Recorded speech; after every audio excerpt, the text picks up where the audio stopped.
Lata madam, good morning. Good morning madam.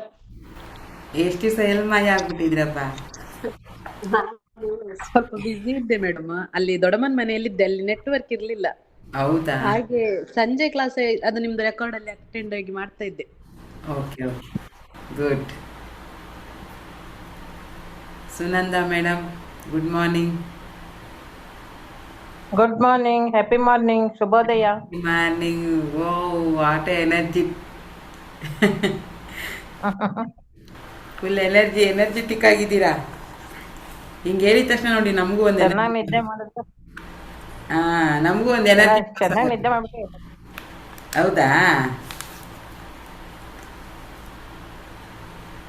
Shashikumar sir, good morning, happy good morning. Morning madam. Good morning. ಎಚ್ಚರ ಆಯ್ತಾ ಇವತ್ತು? ಹಾ madam. Okay. ಸರಿಯಾಗಿ ಎದ್ಬಿಟ್ಟಿದ್ದೀರಿ. ಹಾ ಮೇಡಮ್ 4:15ಗೆ ಎದ್ದಿದ್ವಿ ಇವತ್ತು. ಓಹೋ, ಗುಡ್, ಒಳ್ಳೇದು. ನೋಡಿ, ಎಲ್ಲರಿಗೂ ಈಗ ಅಟ್ಲೀಸ್ಟ್ ಒಂದು ನಿದ್ದೆಯಿಂದ ಎದ್ದೇಳಬೇಕು 5 ಗಂಟೆಗೆ ಅನ್ನೋ ಮನಸ್ಥಿತಿಗಾದ್ರೂ ಬಂದಿದ್ದೀವಲ್ಲ. ಕುಶಲ ಮೇಡಮ್ ಅಂತೂ ಕರೆಕ್ಟ್ 5 ಗಂಟೆಗೆ ಇರ್ತಾರೆ ಅವರು. Good morning madam. ಹ್ಮ್.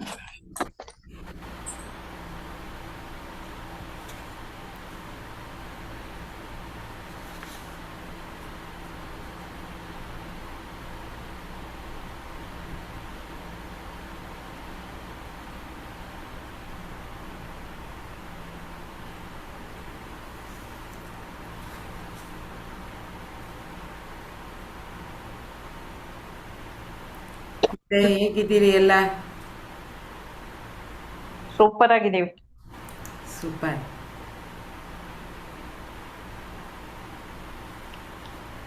ಸಂಕಲ್ಪ ಸಿದ್ಧಿ ತರಗತಿ ಏನಾದ್ರು ಸಹಾಯ ಮಾಡ್ತಾ ಇದೆಯಾ? ಅಥವಾ ದಿನ ಅದೇ ವಿಷಯ ಬಿಡಿ, ಏನು ಕೇಳೋದು? ಆಡಿದ್ದೆ ಯಾರೋ ಕಿಸ್ಬಾಯ್ ದಾಸ್ ಅಂತ ಒಂದನ್ನೇ ಆಡ್ತಾರೆ ಇವರು ಅಂತ ಸುಮಾರು ಜನ ಆ ಥರ ಫೀಡ್ಬ್ಯಾಕ್ ಕೊಟ್ಟರು ಕೇಳಿದ್ದಕ್ಕೆ. ನಗು ಬಂತು ನನಗೆ. ಯಾಕೆ ಅಟೆಂಡ್ ಆಗ್ತಾ ಇಲ್ಲ ಕ್ಲಾಸನ್ನು ಅಂತ ಕೇಳಿದ್ದಕ್ಕೆ. ಫಸ್ಟ್ ಸ್ಟಾರ್ಟಿಂಗಲ್ಲಿ ತುಂಬ ಜನ ಬರ್ತಾ ಇದ್ರಲ್ಲ. ಅಯ್ಯೋ, ದಿನ ಒಂದೇ ವಿಷಯ ಹೇಳ್ತೀರಲ್ಲ ಮೇಡಮ್, ದಿನ ಅದೇ ಮೆಡಿಟೇಷನು ಅಂತಂದು. ಅವಾಗ ಅನ್ಕೊಂಡೆ, ದಿನ ಊಟ ಮಾಡ್ತಾರಲ್ಲ ಇವರು, ದಿನ ನೀರು ಕುಡಿತಾರೆ, ದೇಹ ಚೆನ್ನಾಗಿರಬೇಕು ಅಂದರೆ ಒಳ್ಳೆ ದಿನ ಊಟ ಮಾಡ್ತಾರೆ, ದಿನ ನೀರು ಕುಡಿತಾರೆ, ದಿನ ಉಸಿರಾಡ್ತಾರೆ. ಅದೇ ಆತ್ಮ ಚೆನ್ನಾಗಾಗಬೇಕು, ಮನಸ್ಸು ಚೆನ್ನಾಗಾಗಬೇಕು ಅಂದರೆ ದಿನ ಮೆಡಿಟೇಷನ್ ಮಾಡಲೇಬೇಕಲ್ವಾ? ಅವಶ್ಯಕತೆ ಇದೆಯಾ ಇಲ್ವಾ ಮೆಡಿಟೇಷನ್ದಾಗಲಿ? ಒಂದು ನಾವೇನು ಮಾಡ್ತಾ ಇದ್ದೀವಿ, ಏನು ಮಾಡಬೇಕು ಅನ್ನೋ ಒಂದು ಅವಲೋಕನ ಮಾಡಬೇಕಲ್ವ ಡೈಲಿ?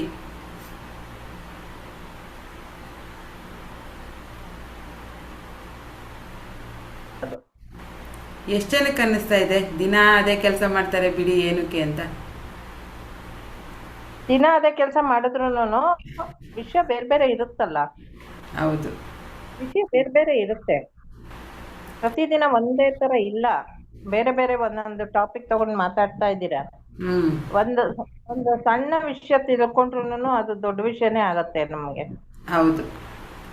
ನಾವೇನೋ ಒಂದು ಸಣ್ಣ ಮಿಸ್ಟೇಕ್ ಮಾಡಿರ್ತೀವಿ ಅಥವಾ ದೊಡ್ಡ ಮಿಸ್ಟೇಕೇ ಮಾಡಿರ್ತೀವಿ, ಅದ್ರಲ್ಲಿ ಮಾತಾಡೋವಾಗ ಕನೆಕ್ಟ್ ಆಗುತ್ತಲ್ಲ, ಅದನ್ನು ತಿದ್ಕೊಳ್ಳುವಂಥ ಅವಕಾಶ ಸಿಗ್ತಾ ಇದೆ ಅಲ್ವಾ? ದಿನ ಮೆಡಿಟೇಷನ್ ಹೌದು. ಮಾಡಿಸ್ತೀರಾ ಅಂತಂದರೆ ಮನಃಶಾಂತಿಗೆ ನೆಮ್ಮದಿಯಾಗಿ ಕೂತ್ಕೊಳ್ಳೇಬೇಕು 10 ನಿಮಿಷ. ಅಷ್ಟು ನಾವು ಟೈಮ್ ಕೊಡಲ್ಲ ಅಂತಂದರೆ ಮತ್ತೆ ಸಕ್ಸಸ್ ಆಗಬೇಕು ಅಂದರೆ, ನಾವು ಮಾಡೋ ಕೆಲಸ ಎಲ್ಲ ಚೆನ್ನಾಗಾಗಬೇಕು ಅಂದರೆ ಹೇಗೆ ಸಾಧ್ಯ? ನಮಗೆ ನಾವು 10 ನಿಮಿಷ, 15ರಿಂದ 20 ನಿಮಿಷ ಅಥವಾ ಹಾಫ್ ಆನ್ ಅವರ್ ನಾವು ಕೊಟ್ಕೋತಾ ಇಲ್ಲ ಅಂತಂದರೆ, ಚೆನ್ನಾಗಾಗಬೇಕು, ನನಗೆ ಎಲ್ಲ ಚೆನ್ನಾಗಾಗಬೇಕು, ಸಕ್ಸಸ್ ಆಗಬೇಕು, ನಾನು ಮಾಡೋ ಕೆಲಸ ಎಲ್ಲ ಒಳ್ಳೇದಾಗಬೇಕು ಅಂತಂದರೆ, ಮಾಡ್ತಾರೋ ಕೆಲಸ ಸರಿಯಾಗಿದೆಯಾ ಇಲ್ವಾ ಅಂತ ಯೋಚನೆ ಮಾಡೋಕ್ಕೂ ಅರ್ಧ ಗಂಟೆ ನಾವು ಕೂತ್ಕೋತಾ ಇಲ್ಲ ಅಂದರೆ ಹೇಗೆ ಸರಿಯಾಗುತ್ತೆ? ಸುಮ್ಮನೆ ಟೈಮ್ ವೇಸ್ಟು ಮೇಡಮ್ ಅಂದರು ಒಬ್ಬರು. ಹೌದಪ್ಪ, ನಮಗೆ ಟೈಮ್ ಜಾಸ್ತಿ ಇದೆ, ಇನ್ನೇನು ಮಾಡೋದು, ವೇಸ್ಟಾರು ಮಾಡೋಣ ಅಂತ ಅಂದ್ಕೊಂಡು, ಓಕೆ ಒಳ್ಳೇದಾಗಲಿ, ಆಲ್ವೇಸ್ ಬ್ಲೆಸ್ ಯು ಅಂತೇಳಿ ಜನನ ತಿದ್ದಬೇಕೋ ನಾವು ನಮ್ಮನ್ನು ತಿದ್ಕೋಬೇಕು ಅಂತ ಗೊತ್ತಾಗೋದಿಲ್ಲ. ನಮ್ಮನ್ನ ನಾವೇ ತಿದ್ಕೋಬೇಕು, ಜನ ತಿದ್ದಕ್ಕಾಗಲ್ಲ. ಹಾಂ, ಫಸ್ಟ್ ನಮ್ಮನ್ನು ನಾವು ತಿದ್ಕೋಬೇಕು. ಅದೇ ಅವಾಗ ಅನ್ನಿಸ್ತು ಒಬ್ರು ನಾನು ತಿದ್ಕೋಬೇಕು ಅಂತ ಅನ್ಕೊಂಡು ಒಬ್ರು ಬಂದು ಕುತ್ಕೊಂಡ್ರು ಕ್ಲಾಸ್ ಮಾಡ್ಬೇಕಪ್ಪ ಇನ್ಮೇಲೆ ಎಕ್ಸ್ಪೆಕ್ಟೇಷನ್ ಇಟ್ಕೋಬಾರ್ದು ಅಂತ ದಿನ ನನಗೆ ನೋಡಿ ಒಂದೊಂದು ಕ್ಲಾರಿಟಿ ಸಿಗ್ತಾ ಇದೆ. ಅದೇ ಕ್ಲಾಸ್ ಸ್ಟಾರ್ಟ್ ಮಾಡೋವಾಗ ಏನೋ ಒಂದು ಮೈಂಡ್ ಸೆಟ್ಟಲ್ಲಿ ಮಾಡಿರ್ತೀವಿ, ಕ್ರಮೇಣ ಜನ ನಮ್ಗೆ ಅರ್ಥ ಮಾಡಿಸ್ತಾರೆ ಅದು ಹಂಗಲ್ಲ ಹಿಂಗೆ ಅಂತ. ನಾವು ಚೇಂಜ್ ಆಗ್ಬೇಕು ಅವಾಗ. ಹೌದು, ನಾವು ಚೇಂಜ್ ಆಗೋದೇ ಸುಲಭ ಜನ ಚೇಂಜ್ ಮಾಡೋಕ್ಕಿಂತ. ಹಾಂ, ಆ ಥರ ಫೀಡ್ಬ್ಯಾಕ್ ಕೊಟ್ಟರೆ ಅವ್ರಿಗೆ ಇದಕ್ಕಿಂತ ಇಂಪಾರ್ಟೆಂಟ್ ಕೆಲಸ ಬೇರೆ ಇರುತ್ತೆ ಅನ್ಸುತ್ತೆ. So ಹೌದು. ಅದಕ್ಕೆ ಅಟೆಂಡ್ ಮಾಡ್ತಿಲ್ಲ. ಹೋಗ್ಲಿ ಬಿಡಿ, ಅವ್ರು ಅದ್ರೊಳಗೆ ಸಕ್ಸಸ್ ಆಗಿ. ಅವರಲ್ಲೇ ಸಕ್ಸಸ್ ಆಗಲಿ, ಚೆನ್ನಾಗಿರಲಿ, ಭಗವಂತ ಒಳ್ಳೆ ಶಕ್ತಿ ಕೊಡಲಿ ಅವ್ರಿಗೆ ಅಂತ ಕೇಳ್ಕೊಬೇಕಷ್ಟೆ.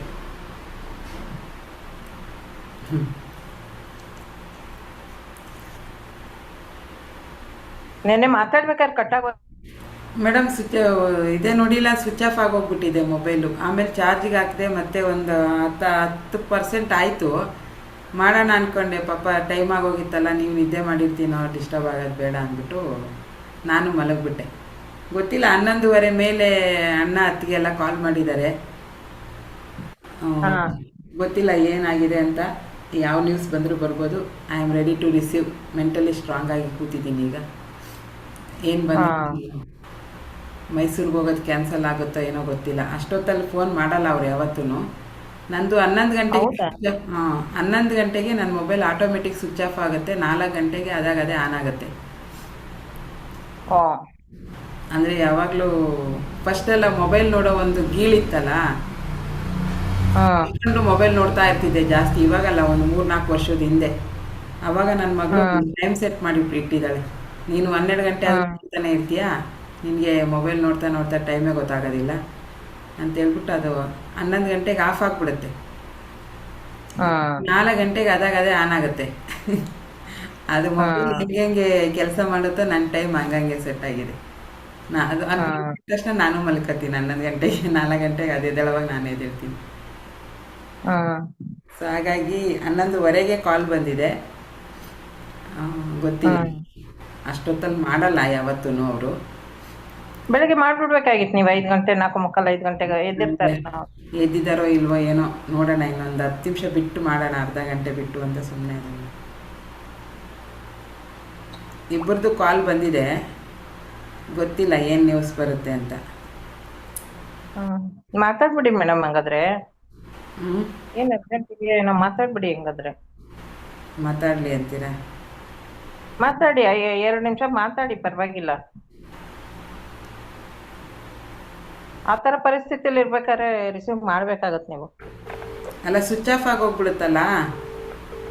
ನಿನ್ನೆ ಸ್ವಲ್ಪ ಬೇಗ ಸ್ವಿಚ್ ಆಫ್ ಆಯಿತು, ಅಂದರೆ ಇದಿರಲಿಲ್ಲ, ಚಾರ್ಜ್ ಹಾಕಿದ್ದು ಇರಲಿಲ್ಲ ಚಾರ್ಜ್. ಮಾತಾಡ್ಬಿಡಿ, ಬೆಳಗ್ಗೆನೋ ಮಾಡಿದ್ದಾರೆ ಅಂದ್ರೆ ಏನೋ ಅರ್ಜೆಂಟ್ ಇರುತ್ತೆ. ಬೆಳಿಗ್ಗೆ ಎಲ್ಲ ರಾತ್ರಿ ಮಾಡಿದ್ದಾರೆ, ಮಿಸ್ಡ್ ಕಾಲ್ ಮೆಸೇಜ್ ಬಂದಿದೆ ನನಗೆ, ಕಾಲ್ ಮಾಡಿದ್ದಾರೆ ಅಂತ. ಬೆಳಗ್ಗೆ ಮಾಡಿಲ್ವಾ? ಬೆಳಿಗ್ಗೆ ಎಲ್ಲ, ರಾತ್ರಿ 11:30 11:45 ಮಾಡಿದ್ದಾರೆ. ಕರೆ ಮಾಡುತ್ತಿರುವ ವ್ಯಕ್ತಿಯು ಉತ್ತರಿಸುತ್ತಿಲ್ಲ, ಪಿಕ್ ಮಾಡ್ತಾ ಇಲ್ಲ, ಬಹುಶಃ ಎದ್ದಿಲ್ಲ ಅನ್ಸುತ್ತೆ. ನೋಡೋಣ, ಒಂದು ಅರ್ಧ ಗಂಟೆ ಬಿಟ್ಟು ಮಾಡ್ತೀನಿ. ಏನು ಬಂದ್ರೂ ಈಗ ಕೇಳಲೇಬೇಕಲ್ಲ ಮೇಡಮ್, ವಿಷಯ ರಿಸೀವ್ ಮಾಡ್ಕೊಳ್ಳೇಬೇಕೀಗ, ಯಾವ ನ್ಯೂಸ್ ಹೇಳಿದ್ರು. ಮೈಸೂರಿಗೆ ಬೇರೆ ಹೋಗಬೇಕು ಇವತ್ತು.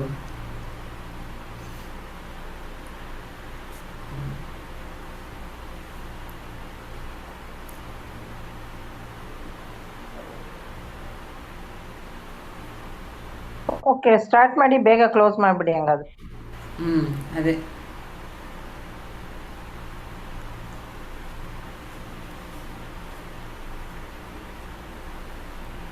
ನಾಲ್ಕೇ ಜನ ಇದ್ದೀವಿ. ಹೌದು, ಯಾಕೋ ಇವತ್ತು ಎಲ್ಲ ಮಲಗಿಬಿಟ್ಟಿದ್ದಾರೆ ಅನ್ಸುತ್ತೆ, ಬಂದಿಲ್ಲ. 4 ಅಲ್ಲ 8 ಜನ ಇದ್ದಾರೆ.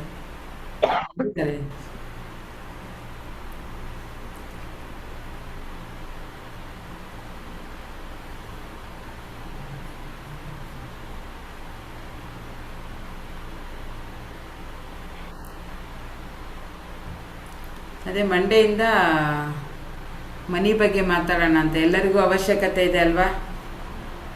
ಹಣದ ಮನಸ್ಥಿತಿ ಹೇಗಿರುತ್ತೆ, ಹಣದ ಜೊತೆ ನಾವು ಹೇಗೆಲ್ಲ ಆಡ್ತಾ ಇದ್ದೀವಿ, ನಾವು ಮಾಡ್ತಾ ಇರೋದು ದುಡ್ಡಿನ ಜೊತೆ ನಾವು ಆಡ್ತಾ ಇರೋದು ಸರಿಯಾಗಿದೆಯಾ, ಸರಿಯಾಗಿಲ್ವಾ, ಯಾಕೆ ನಮಗೆ ಬರ್ತಾ ಇಲ್ಲ? ನೀವು ಮಂಡೆಯಿಂದ ದುಡ್ಡಿನ ಬಗ್ಗೆ ಒಂದು 5 ದಿವಸ ಅದರ ಮನಸ್ಥಿತಿ, ಅದರ ಎನರ್ಜಿ, ನಮ್ಗೆ ಯಾಕೆ ಅದು ಮ್ಯಾಚ್ ಆಗ್ತಾ ಇಲ್ಲ, ಹಣ ಅಂದ ತಕ್ಷಣ ನಮ್ಮ ತಲೆಯಲ್ಲಿ ಏನೇನು ಕ್ವಶನ್ಸ್ ಬರ್ತಾ ಇದೆ, ಇದೆಲ್ಲವನ್ನು ಸೋಮವಾರದಿಂದ ಮಾತಾಡೋಣ. ಇವತ್ತು ಈಗ 5 ದಿವಸ ಗ್ರ್ಯಾಟಿಟ್ಯೂಡ್ ಬಗ್ಗೆ ಮಾತಾಡಿದ್ವಿ. ಗ್ರ್ಯಾಟಿಟ್ಯೂಡ್ ಬಗ್ಗೆ ಎಷ್ಟು ವಿಷಯ ತಿಳ್ಕೊಂಡ್ವಿ. ನಾವು ಕೃತಜ್ಞತರಾಗಿರ್ತೀವಿ. ಎಲ್ಲ ವಿಷಯಕ್ಕೂ, ಒಂದು ಸಣ್ಣ ವಿಷಯಕ್ಕೂ ನಮ್ಮಲ್ಲಿ ಕೃತಜ್ಞತಾ ಭಾವನೆ ಬಂದರೆ ಅದು ನಮ್ಮನ್ನು ಎಷ್ಟು ಸ್ಟ್ರಾಂಗ್ ಮಾಡುತ್ತೆ, ನಮಗೆ ಎಷ್ಟು ಹೆಲ್ಪ್ ಆಗುತ್ತೆ ಅನ್ನೋದನ್ನು ತಿಳ್ಕೊಂಡ್ವಿ ಅಲ್ವಾ? ಹೇಗನ್ನಿಸ್ತು? ಕೃತಜ್ಞತೆಯಿಂದ ಇರಬೇಕು, ಚೆನ್ನಾಗಿ ಅನಿಸುತ್ತಾ? ಕೃತಜ್ಞತೆಯಿಂದ ಇದ್ದರೆ ಅಯ್ಯೋ ಏನು ಸಣ್ಣ ಥ್ಯಾಂಕ್ ಯು ಹೇಳೋದಪ್ಪ ಅಂತ ಅನಿಸುತ್ತಾ? ಇಲ್ಲ, ನಾವು ಹೇಳಲೇಬೇಕು. ಅದು ನಾವ್ ಇಷ್ಟು ವರ್ಷ ಮಾಡಿಲ್ಲ ಅದನ್ನ. ಬಟ್ ಮಾಡೋದ್ರಿಂದ ಒಳ್ಳೇದಾಗುತ್ತೆ. ಮತ್ ಬೇರೆಯವ್ರಿಗೆ ಏನನ್ಸುತ್ತೋ ನಮ್ಮ ಮನಸ್ಥಿತಿನೇ ಚೆನ್ನಾಗಿರುತ್ತೆ. ಒಂಥರ ಏನೋ ರಿಲ್ಯಾಕ್ಸ್ ಮೂಡಿಗೆ ಹೋಗ್ತೀವಿ, ಸಮಾಧಾನ ಅನ್ಸುತ್ತೆ, ಗೊಂದಲ ಇರೋದಿಲ್ಲ, ಹೌದು, ತೃಪ್ತಿ ಭಾವನೆ ಬರುತ್ತೆ. ಈಗ ತುಂಬ ಜನಕ್ಕೆ ಅನ್ನಿಸ್ತಿರ್ಬೋದು, ಮೇಡಮ್ ಏನೋ ಮೆಡಿಟೇಷನ್ ಮಾಡಿಸ್ತೀನಿ, ಹಣದ ಬಗ್ಗೆ ಹೇಳ್ತೀನಿ, ದುಡ್ಡು ಬರಂಗೆ ಮಾಡ್ತೀನಿ. ದುಡ್ಡು ಬರಂಗೆ ನಾವು ಮಾಡೋದಿಲ್ಲ, ನಾನು ಯಾವ ಪವಾಡ ಪುರುಷನೂ ಅಲ್ಲ. ನಿಮ್ಮ ಮನಸ್ಥಿತಿ ಚೇಂಜ್ ಆಗಬೇಕು. ನೀವು ಎಲ್ಲ ವಿಷಯಗಳನ್ನು ರಿಸೀವ್ ಮಾಡ್ಕೊಳ್ಳೋ ಅಂಥ, ಕೆಟ್ಟದ್ದೇ ಬರಲಿ ಒಳ್ಳೆಯದೇ ಬರಲಿ, ಸಮಾನ ಮನಸ್ಥಿತಿಯಲ್ಲಿ ರಿಸೀವ್ ಮಾಡ್ತೀನಿ ನಾನು ಅದನ್ನು. ಪ್ಯಾನಿಕ್ ಆಗಲ್ಲ, ಕೋಪ ಮಾಡ್ಕೊಳ್ಳೋದಿಲ್ಲ, ತಾಳ್ಮೆ ತಗೋತೀನಿ ಅಂತ ನೀವು ಯಾವಾಗ ಚೇಂಜ್ ಆಗಕ್ಕೆ ರೆಡಿ ಆಗ್ತೀರಾ, ಆವಾಗ ಎಲ್ಲ ಏನು ಬ್ರಹ್ಮಾಂಡದಲ್ಲಿರುವಂಥ ಎಲ್ಲ ಒಳ್ಳೆ ಎನರ್ಜಿಗಳು ನಿಮ್ಮನ್ನು ಅಟ್ರಾಕ್ಟ್ ಮಾಡ್ತವೆ. ಇದು ಒಂದು ಸತ್ಯನ ತಿಳ್ಕೊಬಿಡಿ. ಯಾವುದನ್ನು ಚೇಸ್ ಮಾಡಬೇಡಿ, ಅಂದರೆ ಯಾವುದರ ಹಿಂದೆ ನೀವು ಓಡಬೇಡಿ, ಅಟ್ರಾಕ್ಟ್ ಮಾಡಿ. ಅದೇ ನಿಮ್ಮ ಹತ್ರ ಬರೋ ರೀತಿ ಮಾಡಬೇಕು. ನೀವು ಯಾವುದ್ರ ಹಿಂದೆನೂ ಓಡಬಾರ್ದು. ಓಡಿದ್ದೀರಾ ಅಂದರೆ ನಿಮ್ಮ ತಲೆ ಕೆಟ್ಟೋಗುತ್ತೆ, ಅದ್ರ ಬಗ್ಗೆ ಹುಚ್ಚಿಡಿಯುತ್ತೆ, ಸಿಗ್ತಾ ಇಲ್ಲ ಅಂತ ಇನ್ನೂ ಫಾಸ್ಟಾಗಿ ಓಡ್ತೀರಾ. ಆ ಓಡೋ ಸಂದರ್ಭದಲ್ಲಿ ಬೇರೆ ಕಡೆ ಗಮನ ಕೊಡಲ್ಲ. ಈಗ ಬಿಕಾಸ್ ನೀವು ಹಣದಿಂದ ಓಡ್ತಿದ್ದೀರಾ ಅಂತ ಇಟ್ಕೊಳ್ಳಿ, ಸಂಬಂಧಗಳ ಬೆಲೆನೇ ಗೊತ್ತಾಗಲ್ಲ. ಆವಾಗ ನೋವಿನ ಬೆಲೆ ಗೊತ್ತಾಗೋದಿಲ್ಲ. ಬರೀ ಹಣ ನನಗೆ ಸಿಗ್ತಾ ಇಲ್ಲ ಅಂತ ದಿನದಲ್ಲಿ 24 ಗಂಟೆಲಿ 20 ಗಂಟೆ ಕೆಲಸನೇ ಮಾಡೋಕ್ಕೆ ಶುರು ಮಾಡಿದ್ರೆ, ಈಗ ನಾವು ಯಾರನ್ನಾರು ಓಡಿಸ್ಕೊಂಡು ಹೋದ್ರೆ ಅವರು ಓಡ್ತಿರ್ತಾರೆ, ನಾವು ಓಡ್ತಿರ್ತೀವಿ, ಸಿಗ್ತಾರಾ? ನಾವು ಫಾಸ್ಟಾಗಿ ಓಡಿದ್ರೆ ಅವ್ರೇನು ಮಾಡ್ತಾರೆ? ಇನ್ನೂ ಫಾಸ್ಟಾಗಿ ಓಡ್ತಾರೆ. ಹಾಗಾಗಿ ಯಾವುದರ ಹಿಂದೆ ಬೀಳಬೇಡಿ, ಯಾವ ವ್ಯಕ್ತಿ ಹಿಂದೆನೂ ಬೀಳಬೇಡಿ, ಯಾವ ವಸ್ತು ಹಿಂದೆನೂ ಬೀಳಬೇಡಿ, ಹಣದಿಂದನೂ ಬೀಳಬೇಡಿ. ನೀವಾಗಿ ತಟಸ್ಥವಾಗಿ ಒಂದು ಕಲ್ಲು ಬಂಡೆ ಥರ ಕೂತ್ಕೊಳ್ಳಿ, ಎಲ್ಲವೂ ಬಂದು ನಿಮ್ಮನ್ನು ಅಟ್ರಾಕ್ಟ್ ಮಾಡುತ್ತೆ. ಈ ಸತ್ಯ ಇದನ್ನು ಯಾರು ಅಳವಡಿಸ್ಕೋತೀರಾ ಅವರು ಖಂಡಿತವಾಗೂ ಎಲ್ಲ ವಿಷಯದಲ್ಲೂ ಎಲ್ಲ ಸಮಯದಲ್ಲೂ ತಾಳ್ಮೆಯಿಂದ ಪರಿಸ್ಥಿತಿನ ಗೆಲ್ತೀರಾ. ಎಲ್ಲವೂ ನಿಮಗೆ ಅಟ್ರಾಕ್ಟ್ ಆಗುತ್ತೆ. ಯಾವುದನ್ನು ಹಿಂದೆ ಬೀಳಬೇಡಿ, ಯಾವುದ್ರ ಹಿಂದೆನೂ ಬೀಳಬೇಡಿ, ಎಲ್ಲವನ್ನು ನಿಮ್ಮ ಹತ್ರ ಬರೋ ಹಾಗೆ ಅಟ್ರಾಕ್ಟ್ ಮಾಡ್ಕೋಬೇಕು. ಆ ಶಕ್ತಿ ಇರೋದು ಕೇವಲ ಧ್ಯಾನಕ್ಕೆ ಮಾತ್ರ. ನಿಮ್ಗೆ ಅನ್ನಿಸ್ತಾ ಇರ್ಬೋದು, ಏನೊಂದು 10 ನಿಮಿಷ ನಾವು ಗ್ರ್ಯಾಟಿಟ್ಯೂಡ್ ಹೇಳ್ತಾ ಇದ್ದೀವಿ, ಒಂದು 20 ನಿಮಿಷ ನಾವು ಮೆಡಿಟೇಷನ್ ಮಾಡ್ತಾ ಇದ್ದೀವಿ. ಬಟ್ ಅದು ಒಂದು ದಿವಸ ನಿಮ್ಮನ್ನು ಎಷ್ಟು ಮಟ್ಟಿಗೆ ಕರ್ಕೊಂಡು ಹೋಗುತ್ತೆ, ನಿಮ್ಮ ಮನಸ್ಥಿತಿ ಎಷ್ಟು ಮಟ್ಟಿಗೆ ಚೇಂಜ್ ಆಗುತ್ತೆ, ನೀವೆಷ್ಟು ಸ್ಟ್ರಾಂಗ್ ಆಗ್ತೀರಾ, ಅದರದ್ದು ರಿಸಲ್ಟ್ ನಿಮಗೆ ಗೊತ್ತಿಲ್ಲ. ಸ್ಟಾರ್ಟಿಂಗು 4-5 ವರ್ಷದ ಹಿಂದೆ ಸ್ಟಾರ್ಟ್ ಮಾಡಿದಾಗ ನಾನು ಹಿಂಗೆ ಅಂದ್ಕೊಂಡಿದ್ದೆ, ಏನು ಹಿಂಗೆ ಮಾಡಿಸ್ತಿರೋ 20 ನಿಮಿಷ ಕೂತ್ಕೊಂಡು ಏನು ಮಾಡೋಣ, ಟೈಮ್ ವೇಸ್ಟ್ ಅಲ್ವಾ ಅನ್ನಿಸ್ತಿತ್ತು. ಆಮೇಲೆ ನಾನು ವ್ಯಕ್ತಿಗಳನ್ನ, ಸಮಯವನ್ನು ಮತ್ತು ವಸ್ತುಗಳನ್ನ ನೋಡೋ ರೀತಿ ನನ್ನಲ್ಲೇ ಚೇಂಜ್ ಆಗ್ತಾ ಬಂದಾಗ ನನಗೆ ಅರ್ಥ ಆಯಿತು, ಇದರಲ್ಲಿ ಇಷ್ಟೊಂದು ಶಕ್ತಿ ಇದೆ, ನಾವು ಮಾಡೋದ್ರಿಂದ ನಮಗೆ ತುಂಬ ಲಾಭ ಇದೆ. ಆಕ್ಷನ್ ಟೇಕರ್ ಯಾರು ಇರ್ತಾರಲ್ವ, ಈಗ ನೋಡಿ ಹತ್ತತ್ರ 300 ಜನ ಇದ್ದಾರೆ ನಮ್ಮ ಗ್ರೂಪಲ್ಲಿ. ಅನ್ಲಾಕ್ ಯುವರ್ ಮೈಂಡಲ್ಲಿ 300 ಜನ ಇದ್ದಾರೆ. ಹತ್ತತ್ರ 300 ಜನದಲ್ಲಿ ನಮಗೆ ಬರೀ 7-8 ಜನಕ್ಕೆ ಮಾತ್ರ ಏನೋ ಮಾಡಬೇಕು ಅಂತ ಅನ್ನಿಸ್ತಾ ಇದೆ. ಟೈಮ್ ಕೊಡ್ತಾ ಇದ್ದೀವಿ, ಕಲೀಲಿಕ್ಕೆ ಅಭ್ಯಾಸ ಮಾಡ್ತಾ ಇದ್ದೀವಿ. ಸೊ ಒಂದಲ್ಲ ಒಂದು ದಿವಸ ನಾವು ಸಕ್ಸಸ್ ಸಿಗುತ್ತೆ. ಬಟ್ ನಾವೇನು ಮಿಸ್ಟೇಕ್ ಮಾಡಿದ್ದೀವಿ, ಇನ್ಮೇಲೆ ನಾವು ಹೇಗಿರಬೇಕು ಅಂತ ತಿದ್ಕೊಳ್ಳುವಂಥ ಪ್ರೋಸೆಸ್ಸನ್ನು ನಾವಿಲ್ಲಿ ಮಾಡ್ತಾ ಇರೋದು, ನನ್ನನ್ನು ಸೇರಿಸಿ. ನಾವು ನೆಕ್ಸ್ಟು ಈ ವಸ್ತು ಈ ವಿಷಯವಾಗಿ, ಅಂದರೆ ಹಣದ ವಿಷಯವಾಗಿರ್ಬೋದು, ಸಂಬಂಧಗಳ ವಿಷಯವಾಗಿರ್ಬೋದು, ನೆಕ್ಸ್ಟ್ ಈ ತಪ್ಪನ್ನು ನಾವು ಮಾಡಬಾರ್ದು ಅಂತ ತಿದ್ಕೊಂಡಾಗ ಏನಾಗುತ್ತೆ, ಅಲ್ಲೊಂದು ಪ್ಲಸ್ ಪಾಯಿಂಟ್ ಬಂತ, ಒಂದು ತಪ್ಪನ್ನ ತಿದ್ಕೋತೀವ, ಇನ್ನೊಂದು ತಪ್ಪನ್ನು ತಿದ್ಕೋತೀವ, ಅವಾಗೇನಾಗುತ್ತೆ, ಅಟ್ರಾಕ್ಟ್ ಆಗುತ್ತೆ, ನಾವು ಗಟ್ಟಿ ಆಗ್ತೀವಿ. ಈ ಕೆಲಸವನ್ನು ಮಾಡ್ತಾ ಇರೋದು ತುಂಬ ಜನ ಸಾಲ ಇದೆ ಮೇಡಮ್, ಸಾಲ ತೀರಿಸ್ಬಿಡಿ.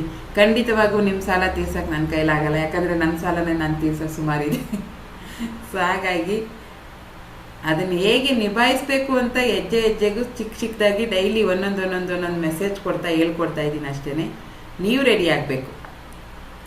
ಎಂಥದೇ ಸಮಯ ಇರಲಿ, ಎಂಥದೇ ಸಂದರ್ಭ ಇರಲಿ, ಒಂದು ವ್ಯಕ್ತಿ ಹೆಲ್ಪ್ ಮಾಡ್ತಾನೆ ಅಂದರೆ ಅದು ನಿಮಗೆ ನೀವೇ ಹೆಲ್ಪ್ ಮಾಡ್ಕೋಬೇಕು, ಯಾರೂ ಮಾಡಲ್ಲ. ಇಷ್ಟು ದಿವಸ ಮಾಡಿರುವಂಥ ಮಿಸ್ಟೇಕನ್ನ ತಿದ್ಕೋತಾ ಬನ್ನಿ, ಒಂದೊಂದೇ ತಿದ್ಕೋತಾ ಬನ್ನಿ. ಎಮೋಷ್ನಲಿ ಜಾಸ್ತಿ ಇದಾಗಬೇಡಿ. ಕೆಲವ್ರು ಏನು ಗೊತ್ತಾ, ನಮ್ಮ ಒಳ್ಳೆತನ ಉಪಯೋಗಿಸ್ಕೊಂಡು ಅಯ್ಯೋ ಹಂಗೆ ಹಿಂಗೆ ಅಂತ ಹೇಳ್ಬಿಟ್ಟು ನಮ್ಮನ್ನು ತುಂಬ ಉರಿದುಂಬಿಸಿ ನಮ್ಮ ಹತ್ರ ಕೆಲಸಗಳನ್ನ ಮಾಡಿಸ್ಕೋತಾರೆ. ಯಾಕೆ ಇವ್ರು ಈ ಥರ ಮಾಡ್ತಾ ಇದ್ದಾರೆ, ನನ್ನಿಂದ ಇವ್ರಿಗೆ ಏನು ಲಾಭ, ಒಂಚೂರು ತಲೆಗೆ ಕೆಲಸ ಕೊಡಿ ಇನ್ಮೇಲೆ. ಯಾಕೆ, ಏನು, ಎಲ್ಲಿ, ಯಾವಾಗ ಅನ್ನೋದು ಸ್ವಲ್ಪ ಕ್ವಶನ್ಸ್ ಬರಲಿ. ಹಂಗಂತ ಯೂನಿವರ್ಸ್ ಮೇಲೆ ನೀವು ಆ ಥರ ಕ್ವಶನ್ ಹಾಕ್ಬೇಡಿ. ಬ್ರಹ್ಮಾಂಡ ನಿಮ್ಗೆ ಯಾವಾಗಲೂ ರೆಡಿಯಾಗಿರುತ್ತೆ.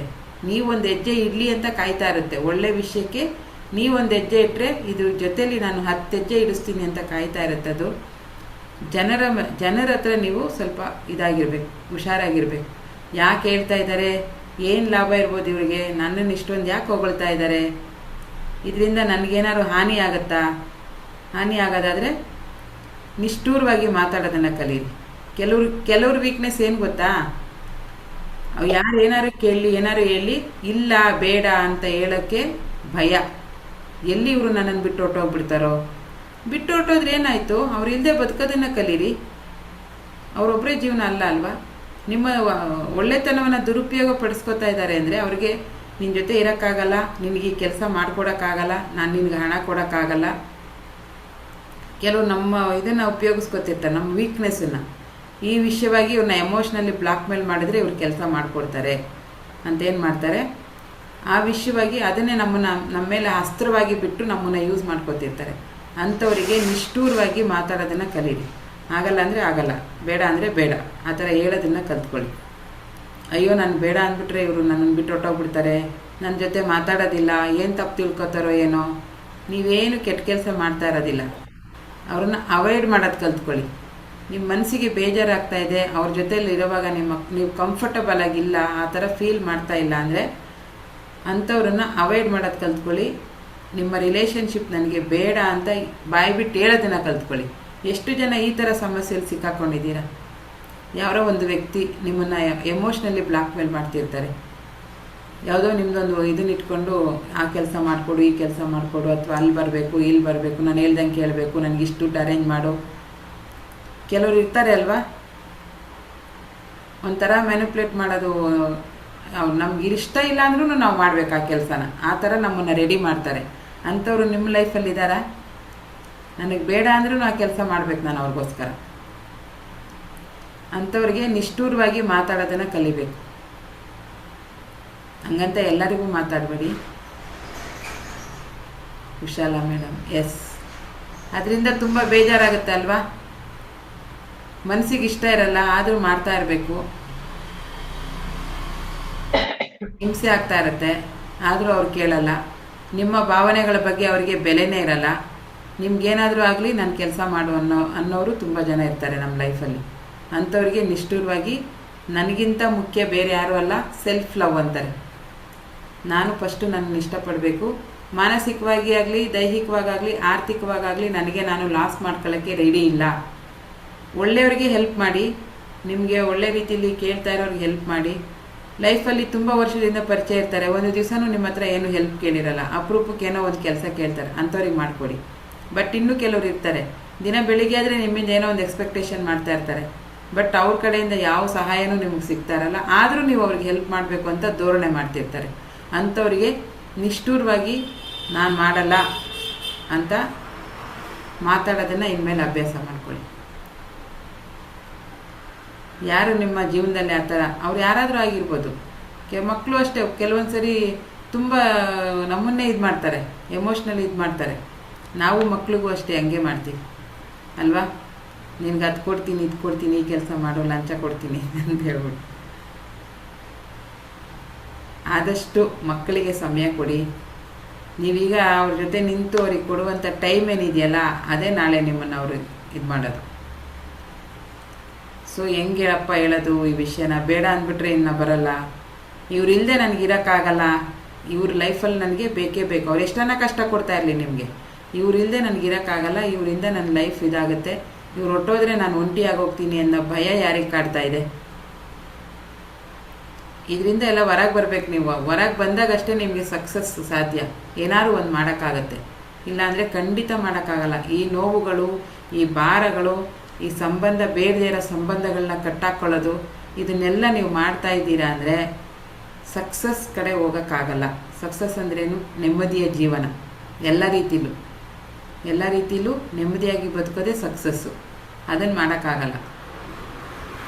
ಆ ಥರ ಯಾರೆಲ್ಲ ಆ ಪರಿಸ್ಥಿತಿನಲ್ಲಿದ್ದೀರಾ, ತುಂಬ ಅಟ್ಯಾಚ್ಮೆಂಟು, ಅತಿಯಾದ ವ್ಯಾಮೋಹ, ಸ್ವಲ್ಪ ದಿನೇ ಚೂರು ಅದ್ರ ಬಗ್ಗೆ ಗಮನ ಕಮ್ಮಿ ಮಾಡೋದು, ಅದನ್ನು ಬಿಡ್ತಾ ಬರೋದು ಮಾಡಿ. ಇನ್ಮೇಲೆ ಯಾರಿರಲಿ ಇಲ್ಲದೆ ಇರಲಿ, ನೀವಂತೂ ಬದುಕಬೇಕಾ? ಇದು ಕಟು ಸತ್ಯ, ಒಪ್ಕೊಳ್ಳೇಬೇಕು. ಇದಕ್ಕೆ ನಿಮ್ಮ ಮನಸ್ಸು ರೆಡಿ ಆಗಬೇಕು. ಯಾರಿರಲಿ ಇಲ್ಲದೆ ಇರಲಿ, ನಾನು ಚೆನ್ನಾಗಿರಬೇಕು, ನಾನು ಬದುಕಬೇಕು, ನಾನು ಖುಷಿಯಾಗಿರಬೇಕು, ಭಗವಂತ ಕೊಟ್ಟಿರೋ ಅಂಥ ದಿನವನ್ನು ನಾನು ನೆಮ್ಮದಿಯಾಗಿ ಕಳಿಬೇಕು, ಸಾಯೋವರೆಗೂ ಬದುಕಬೇಕು ಅಲ್ವಾ? ಸೊ ಹಾಗಾಗಿ ಭಯವನ್ನು ಬಿಡಿ, ನನ್ನನ್ನೆಲ್ಲಿ ಬಿಟ್ಟು ಹೊಟ್ಟೋಗ್ಬಿಡ್ತಾರೋ ಇವರು ಅಂತ. ಆಮೇಲೆ ಯಾರಾದರೂ ನಿಮ್ಮ ಮೇಲೆ ಎಮೋಷ್ನಲಿ ತುಂಬ ನೀನು ಮಾಡಲೇಬೇಕು ಇದನ್ನು, ಇಲ್ಲಾಂದ್ರೆ ಹಂಗಾಗತ್ತೆ, ಆ ಥರ ಧೋರಣೆಗಳನ್ನ ಏರ್ತಿರ್ತಾರೆ ನಮ್ಮ ಮೇಲೆ, ಏರಿ ನಮ್ಮ ಹತ್ರ ಕೆಲಸಗಳನ್ನ ಮಾಡಿಸ್ಕೊತಿರ್ತಾರೆ, ನಮ್ಮನ್ನು ಯೂಸ್ ಮಾಡ್ಕೊತಿರ್ತಾರೆ ಎಲ್ಲ ರೀತಿಲೂ. ಅಂಥವರಿಗೆ ನಿಷ್ಠೂರವಾಗಿ ನನ್ನ ಜೀವನ, ನನ್ನ ಬದುಕು, ನಾನು ಖುಷಿಯಾಗಿರೋದು ಮುಖ್ಯ ಅಂತ ಡಿಸಿಷನ್ ತಗೊಂಡು ಅವರಿಗೆ ಇಲ್ಲ, ಬೇಡ ಅಂತ ಹೇಳೋ ಅಭ್ಯಾಸವನ್ನು ಮಾಡ್ಕೊಳ್ಳಿ. ನಿಮಗಿಂತ ಮುಖ್ಯ ಯಾರೂ ಇಲ್ಲ. ನೀವು ಚೆನ್ನಾಗಿದ್ರೆ ಎಲ್ಲ ಚೆನ್ನಾಗಿರುತ್ತೆ, ನಿಮ್ಮ ಮನಸ್ಥಿತಿ ಚೆನ್ನಾಗಿದ್ರೆ ಎಲ್ಲರೂ ಚೆನ್ನಾಗಿರುತ್ತೆ. ನೀವು ಪ್ರಪಂಚವನ್ನು ಹೇಗೆ ನೋಡ್ತೀರೋ ಪ್ರಪಂಚ ನಿಮ್ಮನ್ನು ಹಾಗೆ ನೋಡುತ್ತೆ. ಯಾರೋ ಒಬ್ಬರು ಇಬ್ಬರು ಬಂದು ಆ ಇಡೀ ಜೀವನನೇ ಹಾಳು ಮಾಡ್ತಾರೆ ಅಂದರೆ ಅವರಿಗೆ ಅವಕಾಶ ಆ ಅವಕಾಶ ನಾವು ಕೊಡಬಾರ್ದು. ನಮ್ಮ ಜೀವನದ ಡಿಸಿಷನ್ ತಗೊಳ್ಳುವಂಥ ಅವಕಾಶ ನಾವು ಕೊಡಬಾರ್ದು. ಕೆಲವರು ಇರ್ತಾರೆ, ಏನು ಹೇಳಿದ್ರು ನಮ್ಮ ಅಪ್ಪನ ಕೇಳಬೇಕು, ನನ್ನ ಗಂಡನ ಕೇಳಬೇಕು. ಕೇಳಿ, ಅದು ಫ್ಯಾಮಿಲಿ ಸಂಬಂಧಪಟ್ಟಿದ್ದಾದರೆ ಕೇಳಿ. ನಿಮ್ಮ ಓನ್ ಸಂಬಂಧಪಟ್ಟಿರುತ್ತೆ, ನಿಮ್ಮ ಪರ್ಸ್ನಲ್ ಇರುತ್ತೆ, ಅದರಲ್ಲಿ ನಿಮ್ಮ ಖುಷಿ ಮಾತ್ರ ಇರುತ್ತೆ. ಅಂಥದ್ದನ್ನು ಹೋಗಿ ಬೇರೆಯವ್ರ ಹತ್ರ ಡಿಸಿಷನ್ ಕೇಳಿಬಿಡಿ. ಕೆಲವೊಂದು ಸಣ್ಣ ಪುಟ್ಟ ನಿರ್ಧಾರಗಳನ್ನು ತಗೊಳ್ಳೋವಂಥ ಶಕ್ತಿ ನಿಮಗೂ ಬರಬೇಕು. ಈಗ ಯಾರ ಹತ್ರ ನೀವು ತುಂಬ ಡಿಪೆಂಡ್ ಆಗಿರ್ತೀರಿ, ನಾಳೆಯಿಂದ ಆ ವ್ಯಕ್ತಿನೇ ಇರಲ್ಲ ಅಂದರೆ ಏನು ಮಾಡ್ತೀರಾ? ಅವಾಗ ಓನಾಗಿ ತಗೋತೀರಿ ತಾನೇ ನಿರ್ಧಾರನ. ಇಲ್ಲೆಲ್ಲರೂ ಏನು ಶಾಶ್ವತ ಅಲ್ಲ, ಯಾವಾಗ ಯಾರು ಹೆಂಗೆ ಬೇಕಾದ್ರೂ ಚೇಂಜ್ ಆಗ್ಬೋದು. ಪ್ರಾಕ್ಟಿಕಲ್ ವಾಸ್ತವದಲ್ಲಿ ಬದುಕೋದನ್ನು ಕಲಿಬೇಕು.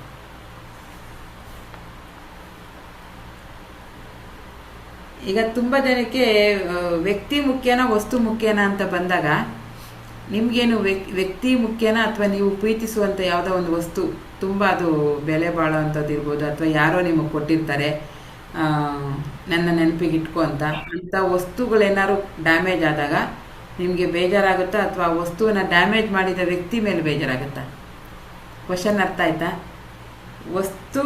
ವಸ್ತು ಹಾಳಾದರೆ ವಸ್ತು ಮೇಲೆ ಬೇಜಾರಾಗುತ್ತಾ, ವಸ್ತುವನ್ನು ಹಾಳು ಮಾಡಿದಂಥ ವ್ಯಕ್ತಿ ಮೇಲೆ ಬೇಜಾರಾಗುತ್ತಾ?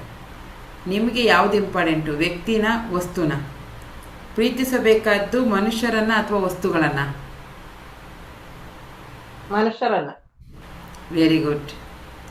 ಬೇರೆಯವರು ಆನ್ಸರ್ ಮಾಡಿ. ಏನನ್ನು ಪ್ರೀತಿಸ್ತೀರಿ? 10,000 ಕೊಟ್ಟು ಒಂದು ರೇಷ್ಮೆ ಸೀರೆ ತಂದುಬಿಟ್ಟಿದ್ದೀನಿ, ಇದೇ ಇಂಪಾರ್ಟೆಂಟು.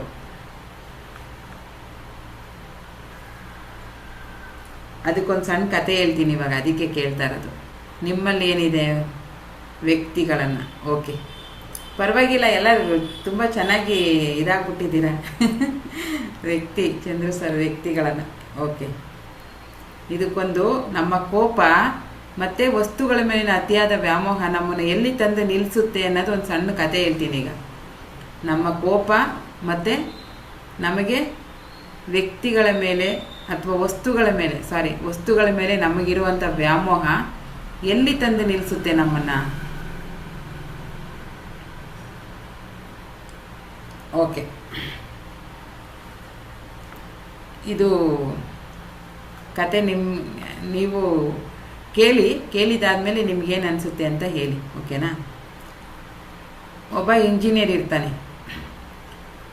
ಅವನಿಗೆ ಒಂದು ಹೊಸ ಕಾರನ್ನ, ಒಂದು ಬೆಳೆ ಬಾಳುವಂಥ ಒಂದು ಹೊಸ ಕಾರನ್ನ ತರ್ತಾನೆ.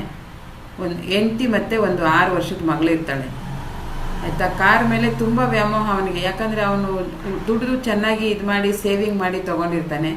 ಅವನಿಗೆ ಇಷ್ಟವಾದ ಕಲ್ಲರು, ಇಷ್ಟವಾದ ಮಾಡಲು, ಇಷ್ಟವಾದ ಕಂಪ್ನಿ, ಅತಿಯಾದ ವ್ಯಾಮೋಹ ಕಾರಿನ ಮೇಲೆ. ಓ ನನ್ನ ಕಾರು ಅಂತ. ಹೀಗೆ ಒಂದು ದಿವಸ ಆ ಕಾರನ್ನ ತೊಳಿಬೇಕು, ವಾಶ್ ಮಾಡಬೇಕು ಅಂತ ನಿಲ್ಲಿಸಿರ್ತಾನೆ. ಮುಂದೆಗಡೆಯಿಂದ ಎಲ್ಲ ಸ್ವಲ್ಪ ಕ್ಲೀನ್ ಮಾಡ್ತಾ ಇರ್ತಾನೆ. ಹಿಂದೆಯಿಂದ ಏನೋ ಕಿರಿಕ್ ಅಂತ ಕಿರಿಕ್ ಸೌಂಡ್ ಬರುತ್ತೆ. ಯಾರೋ ಗೀಚ್ತಾ ಇರುವಂಥ ಸೌಂಡ್ ಬರುತ್ತೆ. ಇವನು ಹೋಗ್ಬಿಟ್ಟು ಹಿಂದೆ ನೋಡ್ತಾನೆ. ಮಗಳೇನು ಮಾಡ್ತಾಳೆ, ಒಂದು ಚೂಪಾದ ಕಲ್ಲು ತಗೊಂಡು ಗೀಚ್ತಾ ಇರ್ತಾಳೆ ಕಾರ್ ಮೇಲೆ. 6 ವರ್ಷದ ಮಗಳು. ಆ ಹುಡುಗಿಗೆ ಏನೂ ಗೊತ್ತಿಲ್ಲ ಪಾಪ. 6 ವರ್ಷ ಅಂದರೆ ಗೊತ್ತಲ್ವಾ, ಏನೂ ಗೊತ್ತಿಲ್ಲ. ಏನೋ ಗೀಚ್ತಾ ಇರ್ತಾಳೆ ಕಾರಲ್ಲಿ. ಇವನಿಗೆ ಎಷ್ಟು ಕೋಪ ಬಂದ್ಬಿಡುತ್ತೆ ಅಂದರೆ, ಹುಚ್ಚಿ ಏನು ಮಾಡ್ತಾ ಇದೀಯ ನೀನು, ನಿನಗಷ್ಟು ಗೊತ್ತಾಗೋದಿಲ್ವ, ಕಾರ್ ಮೇಲೆ ಯಾರು ಕಲ್ಲು ತಗೊಂಡು ಗೀಚ್ತಾರ ಅಂತ ಹೇಳ್ಬಿಟ್ಟು ಜೋರಾಗಿ ಹಿಂಗೆ ತಳ್ಳಿಬಿಡ್ತಾನೆ. ಆ ತಳ್ಳಿದ ಫೋರ್ಸಿಗೆ ಏನಾಗುತ್ತೆ, ಆ ಹುಡುಗಿ ಒಂದು ಕಣ್ಣು ಗಾಯ ಆಗಿಬಿಡುತ್ತೆ, ಆಯಿತಾ? ಗಾಯ ಆಗುತ್ತೆ. ಅವಳು ಬಂದು ಅವನಿಗೆ ಕೋಪ ತಡ್ಕೊಳಕ್ಕಾಗ್ತಾಯಿಲ್ಲ. ಕೋಪ, ಕಾರ್ ಹಾಳು ಮಾಡಿಬಿಟ್ಲಲ್ಲ, ಗೀಚ್ಬಿಟ್ಲಲ್ಲ ತಗೊಂಡು. ನೋಡಿ, ವಸ್ತು ಮೇಲೆ ವ್ಯಾಮೋಹ ಇದ್ದಿದ್ದಕ್ಕೆ ಎಷ್ಟು ವ್ಯಾಮೋಹ ಇತ್ತು ಅಂದರೆ ಆ ಕಣ್ಣು ಗಾಯ ಆಗಿಬಿಡುತ್ತೆ. ಪಾಪ ಹುಡುಗಿಗೆ ಗೊತ್ತಾಗೋದಿಲ್ಲ. ಅದೇನು ಮಾಡುತ್ತೆ, ಪಪ್ಪ ಸಾರಿ ಪಪ್ಪ, ನನಗೆ ಗೊತ್ತಾಗಲಿಲ್ಲ, ಪ್ಲೀಸ್ ನನಗೆ ಕ್ಷಮಿಸ್ಬಿಡಿ, ಐ ಆಮ್ ವೆರಿ ಸಾರಿ ಅಂತ ಮತ್ತೆ ಎದ್ದು ಬಂದು, ಒಂದು ಕಣ್ಣು ಆಲ್ರೆಡಿ ಗಾಯ ಆಗಿ ಡ್ಯಾಮೇಜ್ ಆಗಿರುತ್ತೆ. ತಳ್ಳಿದ ಫೋರ್ಸಿಗೆ ಅದು ಹಿಂಗೆ ಕಲ್ಲಿಗೋ ಏನೋ ಬಿದ್ದು ಒಂದು ಕಣ್ಣು ಡ್ಯಾಮೇಜ್ ಆಗಿಬಿಡುತ್ತೆ. ಅದರಲ್ಲೂ ಬಂದು ಆ ಹುಡುಗಿ ಪಾಪ ಸಾರಿ ಕೇಳ್ತಾ ಇರ್ತಾಳೆ. ನನಗೆ ಗೊತ್ತಾಗಲಿಲ್ಲ ಪಪ್ಪ, ಸಾರಿ, ಐ ಆಮ್ ವೆರಿ ಸಾರಿ, ಕ್ಷಮಿಸ್ಬಿಡಿ ನನ್ನನ್ನು, ಇನ್ಮೇಲೆ ಈ ತಪ್ಪು ಮಾಡಲ್ಲ ನಾನು ಅಂತ ಮತ್ತೆ ಬಂದು ಸಾರಿ ಕೇಳ್ತಾಳೆ ಎದ್ದು ಬಂದು. ಇವನಿಗೆ ಕೋಪ ತಡೆಯೋಕ್ಕಾಗ್ತಾ ಇರಲ್ಲ. ಇಷ್ಟೆಲ್ಲ ಇದು ಮಾಡಿದ್ರು ನಾನು ಇಷ್ಟು ದುಡ್ಡು ಕೊಟ್ಟು ತಂದಿದ್ದೀನಿ, ನಾನು ಇಂಥ ಕಾರನ್ನ ನೀನು ಗೀಚ್ಬಿಟ್ಟಲ್ಲ ನೀನು ಅಂತ ಹೇಳ್ಬಿಟ್ಟು ಏನು ಮಾಡ್ತಾನೆ, ಮತ್ತೆ ಒಂದು ಸರಿ ತಳ್ತಾನೆ. ಮತ್ತೆ ತಳ್ಳಿದಾಗ ಏನಾಗುತ್ತೆ, ಇನ್ನೊಂದು ಕಣ್ಣಿಗೆ ಪೆಟ್ಟು ಬಿದ್ದುಬಿಡುತ್ತೆ, ಆಯಿತಾ? ಇನ್ನೊಂದು ಕಣ್ಣಿಗೆ ಪೆಟ್ಬಿಟ್ಟು ಜೋರಾಗಿ ಅಳ್ತಾ ಇರ್ತಾಳೆ. ಸ್ವಲ್ಪ ಹೊತ್ತಾದಮೇಲೆ, ಒಂದು 2 ನಿಮಿಷ ಆದಮೇಲೆ ಸೈಲೆಂಟ್ ಆಗಿ ಹೋಗ್ತಾಳೆ. ಆಮೇಲೆ ಇವನು ಕೋಪದಲ್ಲಿ ಹಂಗೆ ನಿಂತಿರ್ತಾನೆ. ಎಂಥ ಕೋಪ ಅಂದರೆ ತೆಗೆದು ಸೆಣದು ಬಿಡಬೇಕು ಅಂಥ ಕೋಪ ಬಂದಿರುತ್ತೆ ಅವನಿಗೆ. ತಡ್ಕೊಳಕ್ಕಾಗ್ತಿರಲ್ಲ. ಯಾಕೆ, ಕಾರು ಡ್ಯಾಮೇಜ್ ಆಗೋಯ್ತಲ್ಲ, ಅವ್ನು ಪ್ರೀತಿಸ್ತಾ ಇದ್ದಿದ್ದಕ್ಕಂಥ ಕಾರು ಡ್ಯಾಮೇಜ್ ಆಗೋಯ್ತು. ಕಾರ್ ಮೇಲೆ ಎಲ್ಲ ಗೀಚ್ಬಿಟ್ಟು ಇದು ಮಾಡಿಬಿಟ್ಲು ಅನ್ನೋ ಕೋಪ ತಡ್ಕೊಳಕ್ಕಾಗಲ್ಲ. ಆಮೇಲೆ 1 ನಿಮಿಷ ಆದಮೇಲೆ ಯಾಕೆ ಅವಳು ಸೌಂಡ್ ಬರ್ತಾ ಇಲ್ವಲ್ಲ, ಅಳ್ತಾ ಇದ್ಲು ಅಂತ ತಿರುಗಿ ನೋಡ್ತಾನೆ. ಆ ಹುಡುಗಿ ಮೂರ್ಛೆ ಹೋಗಿ ಬಿಟ್ಟಿರುತ್ತೆ, ಅಂದರೆ ಪ್ರಜ್ಞೆ ತಪ್ಪಿಟ್ಟಿರ್ತಾಳೆ. ಪೆಟ್ಟು ಜೋರಾಗಿ ಬಿದ್ದುಬಿಡುತ್ತೆ, ಪ್ರಜ್ಞೆ ತಪ್ಪಿಟ್ಟಿರ್ತಾಳೆ. ಆಮೇಲೆ ಇನ್ನೇನು ಮಾಡೋದು ಅಂತ ಹೇಳ್ಬಿಟ್ಟು ಇವನಿಗೆ ಸ್ವಲ್ಪ ಗಾಬರಿ ಆಗಿಬಿಡುತ್ತೆ. ಕರೀತಾನೆ, ಪುಟ್ಟಿ ಮಗು ಅಂತ. ಅವಳು ಎದ್ದೇಳೋದಿಲ್ಲ. ಸರಿ ಅಂತ ಹೇಳ್ಬಿಟ್ಟು ಇಮ್ಮಿಡಿಯೇಟು ಹಾಸ್ಪಿಟಲಿಗೆ ಕರ್ಕೊಂಡು ಹೋಗ್ತಾನೆ. ಹಾಸ್ಪಿಟಲಿಗೆ ಕರ್ಕೊಂಡು ಹೋದಾಗ ಡಾಕ್ಟ್ರು ತುಂಬ ಸೀರಿಯಸ್ ಆಗಿದೆ, ICUಗೆ ಹಾಕಬೇಕು ಅಂತ ಹೇಳ್ಬಿಟ್ಟು ಮಗುನ ICUನಲ್ಲಿ ಹಾಕ್ತಾರೆ. ಚೆಕ್ ಮಾಡ್ತಾರೆ ಕಣ್ಣುಗಳನ್ನು. 2 ಕಣ್ಣು ಡ್ಯಾಮೇಜ್ ಆಗಿರುತ್ತೆ. ಏನು ಮಾಡೋದು ಇನ್ನು ಅಂತ ಇವನು ಹೊರಗಡೆ ಕೂತಿರ್ತಾನೆ. ಹಿಂಗಾಗೋಯ್ತಲ್ಲ, ಕೋಪ ತಡ್ಕೊಂಡಿದ್ದಿದ್ರೆ ಚೆನ್ನಾಗಿರ್ತಿತ್ತು, ಪಾಪ ಮಗುಗೆ ಪೆಟ್ಟು ಬಿಟ್ಬಿಟ್ಟಿದೆ. ಆವಾಗ ಮಗುವಿನ ಮೇಲೆ ವ್ಯಾಮೋಹ ಜಾಸ್ತಿ ಆಗುತ್ತೆ. ಕಾರಿನ ಮೇಲಿನ ಪ್ರೀತಿ ಹೊರಟೋಗುತ್ತೆ, ಮಗು ಮೇಲೆ ವ್ಯಾಮೋಹ ಜಾಸ್ತಿ ಆಗುತ್ತೆ. ಏನು ಮಾಡೋದು ಈಗ ಅಂತ ಹೊರಗಡೆ ಕೂತ್ಕೊಂಡು ಯೋಚನೆ ಮಾಡ್ತಿರ್ತಾನೆ. ಡಾಕ್ಟ್ರು ಕೂಡ ತುಂಬ ಪ್ರಯತ್ನ ಪಡ್ತಾರೆ, ಆದರೆ 2 ಕಣ್ಣು ಇರಲ್ಲ, ಡ್ಯಾಮೇಜ್ ಆಗಿಬಿಟ್ಟಿರುತ್ತೆ. ಅದು ಕಲ್ಲೇನೋ ಚುಚ್ಚಿಬಿಟ್ಟು 2 ಕಣ್ಣನ್ನು ತೆಗೆದು ಆಪ್ರೇಷನ್ ಮಾಡಿ ICUನಲ್ಲಿ ಮಲಗಿಸಿರ್ತಾರೆ. ಇವನಿಗೆ ಹೇಳ್ತಾರೆ, ಈಗ ಹೋಗಿ ನೋಡಬಹುದು ನೀವು ನಿಮ್ಮ ಮಗುನ ಅಂತ. ಕಣ್ಣಿಗೆ ಪಟ್ಟಿ ಕಟ್ಟಿರ್ತಾರೆ. ಇವನು ಹೋಗಿ ನೋಡ್ತಾನೆ. ಏನಾಯಿತು ನನ್ನ ಮಗಳಿಗೆ, ಯಾಕೆ ಪಟ್ಟಿ ಕಟ್ಟಿದ್ದೀರಾ ಅಂತ ಕೇಳ್ತಾನೆ. I am very sorry sir, ನಿಮ್ಮ ಮಗುನ ಕಣ್ಣುಗಳನ್ನು ಉಳಿಸೋಕ್ಕಾಗಲಿಲ್ಲ. ಅವಳು ಇನ್ಮೇಲೆ ಜೀವನದಲ್ಲಿ ಯಾವತ್ತೂ ಏನನ್ನು ನೋಡೋಕ್ಕಾಗಲ್ಲ. 2 ಕಣ್ಣು ತುಂಬ ಡ್ಯಾಮೇಜ್ ಆಗೋಗಿದೆ. ನಾವು ತುಂಬ ಪ್ರಯತ್ನ ಪಟ್ವಿ, ಕಣ್ಣು ತೆಗೆದಿಲ್ಲ ಅಂದರೆ ಅವಳ ಜೀವಕ್ಕೆ ಅಪಾಯ ಇತ್ತು. ಹಾಗಾಗಿ 2 ಕಣ್ಣುಗಳನ್ನು ತೆಗೆದಿದ್ದೀವಿ, ಇನ್ಮೇಲೆ ಅವಳು ನೋಡೋಕ್ಕಾಗಲ್ಲ ಅಂತ ಹೇಳ್ತಾನೆ ಡಾಕ್ಟ್ರು. ಆವಾಗ ಆ ಮನುಷ್ಯನ ಪರಿಸ್ಥಿತಿ ಏನಾಗಿರಬೇಡ, ಇಮ್ಯಾಜಿನ್ ಮಾಡಿ. ನಾನು ಹೇಳೋದನ್ನು ನೀವು ಇಮ್ಯಾಜಿನ್ ಮಾಡ್ತಾ ಇರಬೇಕು. ಏನಾಯಿತು, ಬೇಜಾರಾಗೋಗುತ್ತೆ. ನನ್ನಿಂದ ಆಗೋಯ್ತಲ್ಲ ತಪ್ಪು, ಗೀಚಿದ್ರೂ ಏನಾಯಿತು, ಪೇಂಟ್ ಮಾಡ್ಕೊಬೋದಿತ್ತಲ್ವ, ವಾಪಸ್ ಪೇಂಟ್ ಮಾಡಿಸ್ಕೋಬೋದಿತ್ತು. ಆಮೇಲೆ ಆ ಹುಡುಗಿಗೆ ಎಚ್ಚರ ಆಗುತ್ತೆ. ಇವನು ಪಶ್ಚಾತ್ತಾಪದಲ್ಲಿ ಕೂತ್ಕೊಂಡು ಅಳ್ತಾ ಇರ್ತಾನೆ. ಆ ಹುಡುಗಿ ಪಪ್ಪ ಅಂತ ಕರೀತಾಳೆ. ಏನಮ್ಮ ಅಂತ ಇವನಂತಾನೆ. ನಿಜವಾಗ್ಲೂ ನನಗೆ ಗೊತ್ತಿರಲಿಲ್ಲ ಪಪ್ಪ ನಿಮ್ಗೆ ಅಷ್ಟು ಬೇಜಾರಾಗುತ್ತೆ ಅಂತ. ಐ ಆಮ್ ವೆರಿ ಸಾರಿ, ಇನ್ಮೇಲೆ ಆ ಥರ ಮಾಡಲ್ಲ ಪಪ್ಪ ನಾನು, ನನಗೆ ಕ್ಷಮಿಸ್ಬಿಡಿ ಅಂತ. ಆ ನೋವಲ್ಲೂ ಕೂಡ ಆ ಮಗುಗೇನೆಂದರೆ ನನ್ನ ಅಪ್ಪಂಗೆ ಬೇಜಾರು ಮಾಡಿಬಿಟ್ಟೆ, ಅವ್ರಿಗೆ ಇಷ್ಟವಾಗಿರೋ ವಸ್ತುನ ಡ್ಯಾಮೇಜ್ ಮಾಡಿಬಿಟ್ನಲ್ಲ ಅಂತ ಆ ಹುಡುಗಿ ಕೊರಗ್ತಾ ಇರುತ್ತೆ. ಇವನಿಗೆ ಇಲ್ಲಿ ಮಗುಗೆ ಕಣ್ಣಿಲ್ಲ ಅನ್ನೋ ವಿಷಯ ಗೊತ್ತಾಗಿರುತ್ತೆ. ಪಾಪ ಹುಡುಗಿಗೆ ಗೊತ್ತಿಲ್ಲ ನನ್ನ 2 ಕಣ್ಣುಗಳು ಹೊಟ್ಟೋಗಿದ್ದಾವೆ ಅಂತ. ಅವಳು ಸಾರಿ ಕೇಳ್ತಾ ನನಗೆ ಏನೂ ಕಾಣಿಸ್ತಾ ಇಲ್ಲ ಅಪ್ಪ ಅಂತಾಳೆ. ಇನ್ಮೇಲೆ ಈ ಥರ ತಪ್ಪು ಮಾಡಲ್ಲ ನಾನು, ದಯವಿಟ್ಟು ನನ್ನ ಕ್ಷಮಿಸ್ಬಿಡಿ, ನಿಮಗೆ ಬೇಜಾರಾಗೋ ಥರ ನಾನು ನಡ್ಕೊಳ್ಳೋದಿಲ್ಲ, ಐ ಆಮ್ ವೆರಿ ಸಾರಿ ಅಂತ ಆ ಕಡೆಯಿಂದ ಸಾರಿ ಕೇಳ್ತಾ ಇರ್ತಾಳೆ. ಅದೇ ರೀತಿ ಅಪ್ಪ ಯಾಕೋ ನನ್ನ ಕಣ್ಣಿಗೆ ಏನೂ ಕಾಣಿಸ್ತಾನೆ ಇಲ್ಲ, ನೀವೆಲ್ಲಿದ್ದೀರಾ ಬನ್ನಿ ಇಲ್ಲಿ, ನನ್ನ ಕಣ್ಣಿಗೆ ಕಾಣಿಸ್ತಾ ಇಲ್ಲ ನೀವು, ನಾನು ಸಾರಿ ಕೇಳ್ತಾ ಇದ್ದೀನಿ, ನನಗೆ ಕ್ಷಮಿಸಿ ಅಂತ ಕೇಳ್ತಾಳೆ. ಆವಾಗ ಅವನಿಗನ್ಸುತ್ತೆ ಇನ್ಯಾವತ್ತೂ ಇವಳು ನೋಡೋದೇ ಇಲ್ವಲ್ಲ, ಅವಳು ನನಗೆ ಕಾಣಿಸ್ತಾ ಇಲ್ಲ ಅಂತ ಅಂದಾಗ ಅವನಿಗೆ ಬೇಜಾರಾಗುತ್ತೆ. ಅಯ್ಯೋ ನಾನು ಎಂಥ ತಪ್ಪು ಮಾಡಿಬಿಟ್ಟೆ. ಅಳ್ತಾನೆ. ಇಲ್ಲ ಮಗು ನಿನಗೆ ಚೆನ್ನಾಗಾಗ್ತೀಯ ಬಿಡು ಅಂತೇಳಿ. ಆಮೇಲೆ ಬೇಜಾರಾಗ್ಬಿಟ್ಟು ಏನು ಮಾಡ್ತಾನೆ, ಅವಳನ್ನ ಫೇಸ್ ಮಾಡೋಕ್ಕಾಗಲ್ಲ ಅವನ ಕೈಲಿ. ಎದ್ದು ಹೊರಗಡೆ ಓಡಿ ಬಂದುಬಿಡ್ತಾನೆ. ಹೊರಗಡೆ ಓಡಿ ಬಂದು ಹಾಸ್ಪಿಟ್ಲ್ ಹತ್ರ ಹೊರಗಡೆ ಕಾರ್ ಹತ್ರ ನಿಂತಿರ್ತಾನೆ. ಎಂಥ ಕೆಲಸ ಆಗೋಯ್ತು, ನಾನು ಕಾರನ್ನೇ ಚೇಂಜ್ ಮಾಡ್ಬೋದಾಗಿತ್ತು, ಬೇಡ ಅಂದರೆ ನನಗೆ ಎಂಥ ಕೆಲಸ ಮಾಡಿಬಿಟ್ಟೆ, ನನ್ನೊಂದು ಕ್ಷಣದ ಕೋಪದಿಂದ ನನ್ನ ಮಗಳ 2 ಕಣ್ಣುಗಳನ್ನೇ ತೆಗೆದುಬಿಟ್ನಲ್ಲ ನಾನು ಅಂತ ತುಂಬ ಪಶ್ಚಾತ್ತಾಪದಲ್ಲಿ ನೋವಲ್ಲಿ ಕಾರ್ ಹಿಂದೆ ಬಂದು ನಿಂತ್ಕೋತಾನೆ. ಕಾರ್ ಹಿಂದೆ ಬಂದು ನಿಂತ್ಕೊಂಡು ನೋಡಿದ್ರೆ ಅಲ್ಲಿ ಪಪ್ಪ ಐ ಲವ್ ಯು ಅಂತ ಬರೆದಿರುತ್ತೆ. ಹುಡುಗಿ ಕಲ್ಲು ತಗೊಂಡು ಗೀಚಿರುತ್ತಲ್ಲ, ಪಪ್ಪ ಐ ಲವ್ ಯು ಅಂತ ಬರೆದಿರುತ್ತೆ. ಆವಾಗ ಅವನ ಮನಸ್ಥಿತಿ ಏನಾಗಬೇಡ, ಜಸ್ಟ್ ಇಮ್ಯಾಜಿನ್ ಮಾಡಿ.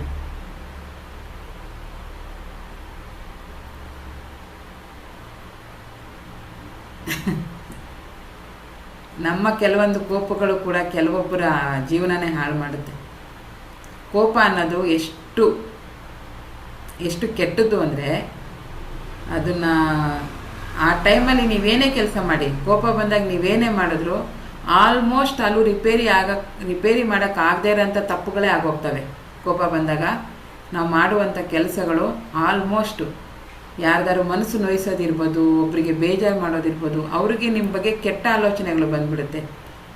ಅಯ್ಯೋ ಈ ವ್ಯಕ್ತಿ ಎಷ್ಟು ಹೇಳಿದ್ರು ಕೋಪ ಬಿಡಲ್ಲ, ಇದು ಮಾಡಲ್ಲ ಅಂತ ನಿಮ್ಮ ಬಗ್ಗೆ ಅವರಿಗೆ ನೆಗೆಟಿವ್ ಆಗಿ ಯೋಚನೆ ಮಾಡುವಂಥ ಅವಕಾಶಗಳು ಜಾಸ್ತಿ ಬರುತ್ತೆ. ಯಾರೋ ಅರ್ಥ ಮಾಡ್ಕೊಳ್ಳುವಂಥ 1000ರಲ್ಲಿ ಒಬ್ಬ ವ್ಯಕ್ತಿ ಅವನ ಸ್ವಭಾವನೇ ಹಾಗೆ ಬಿಡು, ನಾವೇನು ಮಾಡೋಕ್ಕಾಗತ್ತೆ ಅಂತ ತಿಳ್ಕೊತಾರೆ. ಬಟ್ ಎಲ್ಲರೂ ಹಂಗಲ್ಲ. ನೋಡಿ ಇಲ್ಲಿ ಆ ಮಗು ತಂದೆನ ಪ್ರೀತಿಸ್ತಾ ಇದ್ದೀನಿ ನಾನು, ನಮ್ಮಪ್ಪ ನನಗೆ ತುಂಬ ಮುಖ್ಯ, ಐ ಲವ್ ಯು ಪಪ್ಪ ಅಂತ ಏನರಲ್ಲಿ ಬರಿಬೇಕು ಅಂತ ಗೊತ್ತಾಗಿಲ್ಲ. ಪಪ್ಪ ಕಲ್ಲು ತಗೊಂಡು ಕಾರ್ ಮೇಲೆ ಗೀಚಿದ್ಲು. ಅವಳೇನು ಬರೆದಿದ್ದಾಳೆ ಅಂತ ನೋಡ್ಬೋದಿತ್ತಲ್ವ ಆ ವ್ಯಕ್ತಿ, ನೋಡೋಷ್ಟು ಪುರ್ಸೋತಿಲ್ಲ. ಕಲ್ಲು ತಗೊಂಡು ಗೀಚ್ತಾ ಇದ್ದಾಳೆ ಅನ್ನೋ ಒಂದೇ ಕಾರಣಕ್ಕೆ ಅವಳು 2 ಕಣ್ಣುಗಳನ್ನು ತೆಗೆದ್ಬಿಟ್ಟ. ಅವನಿಗೇನು ರೈಟ್ಸ್ ಇದೆ? ಇಡೀ ಲೈಫ್ ಲಾಂಗ್ ಆ ಹುಡುಗಿ ಹೆಂಗೆ ಜೀವನ ಮಾಡಬೇಕು? ಒಂದು ಪಾರ್ಟನೇ ಹೊರಟೋಗಿದೆ, ಕಣ್ಣುಗಳೇ ಹೊರಟೋಗಿದೆ. ಜೀವನದಲ್ಲಿ ತುಂಬ ನಾವು ಜೀವನನ ನೋಡಬೇಕು ಅಂದರೆ, ಸುಂದರವಾಗಿ ಪ್ರಪಂಚನ ನೋಡಬೇಕು ಅಂದರೆ ಕಣ್ಣು ಬೇಕು. ಅದೇ ಹೊರಟೋದ್ರೆ ಈಗ ಕಾರನ್ನು ಬದಲಾವಣೆ ಮಾಡ್ಬೋದಲ್ವಾ? ಕಣ್ಣುಗಳು ತರೋಕ್ಕಾಗತ್ತಾ?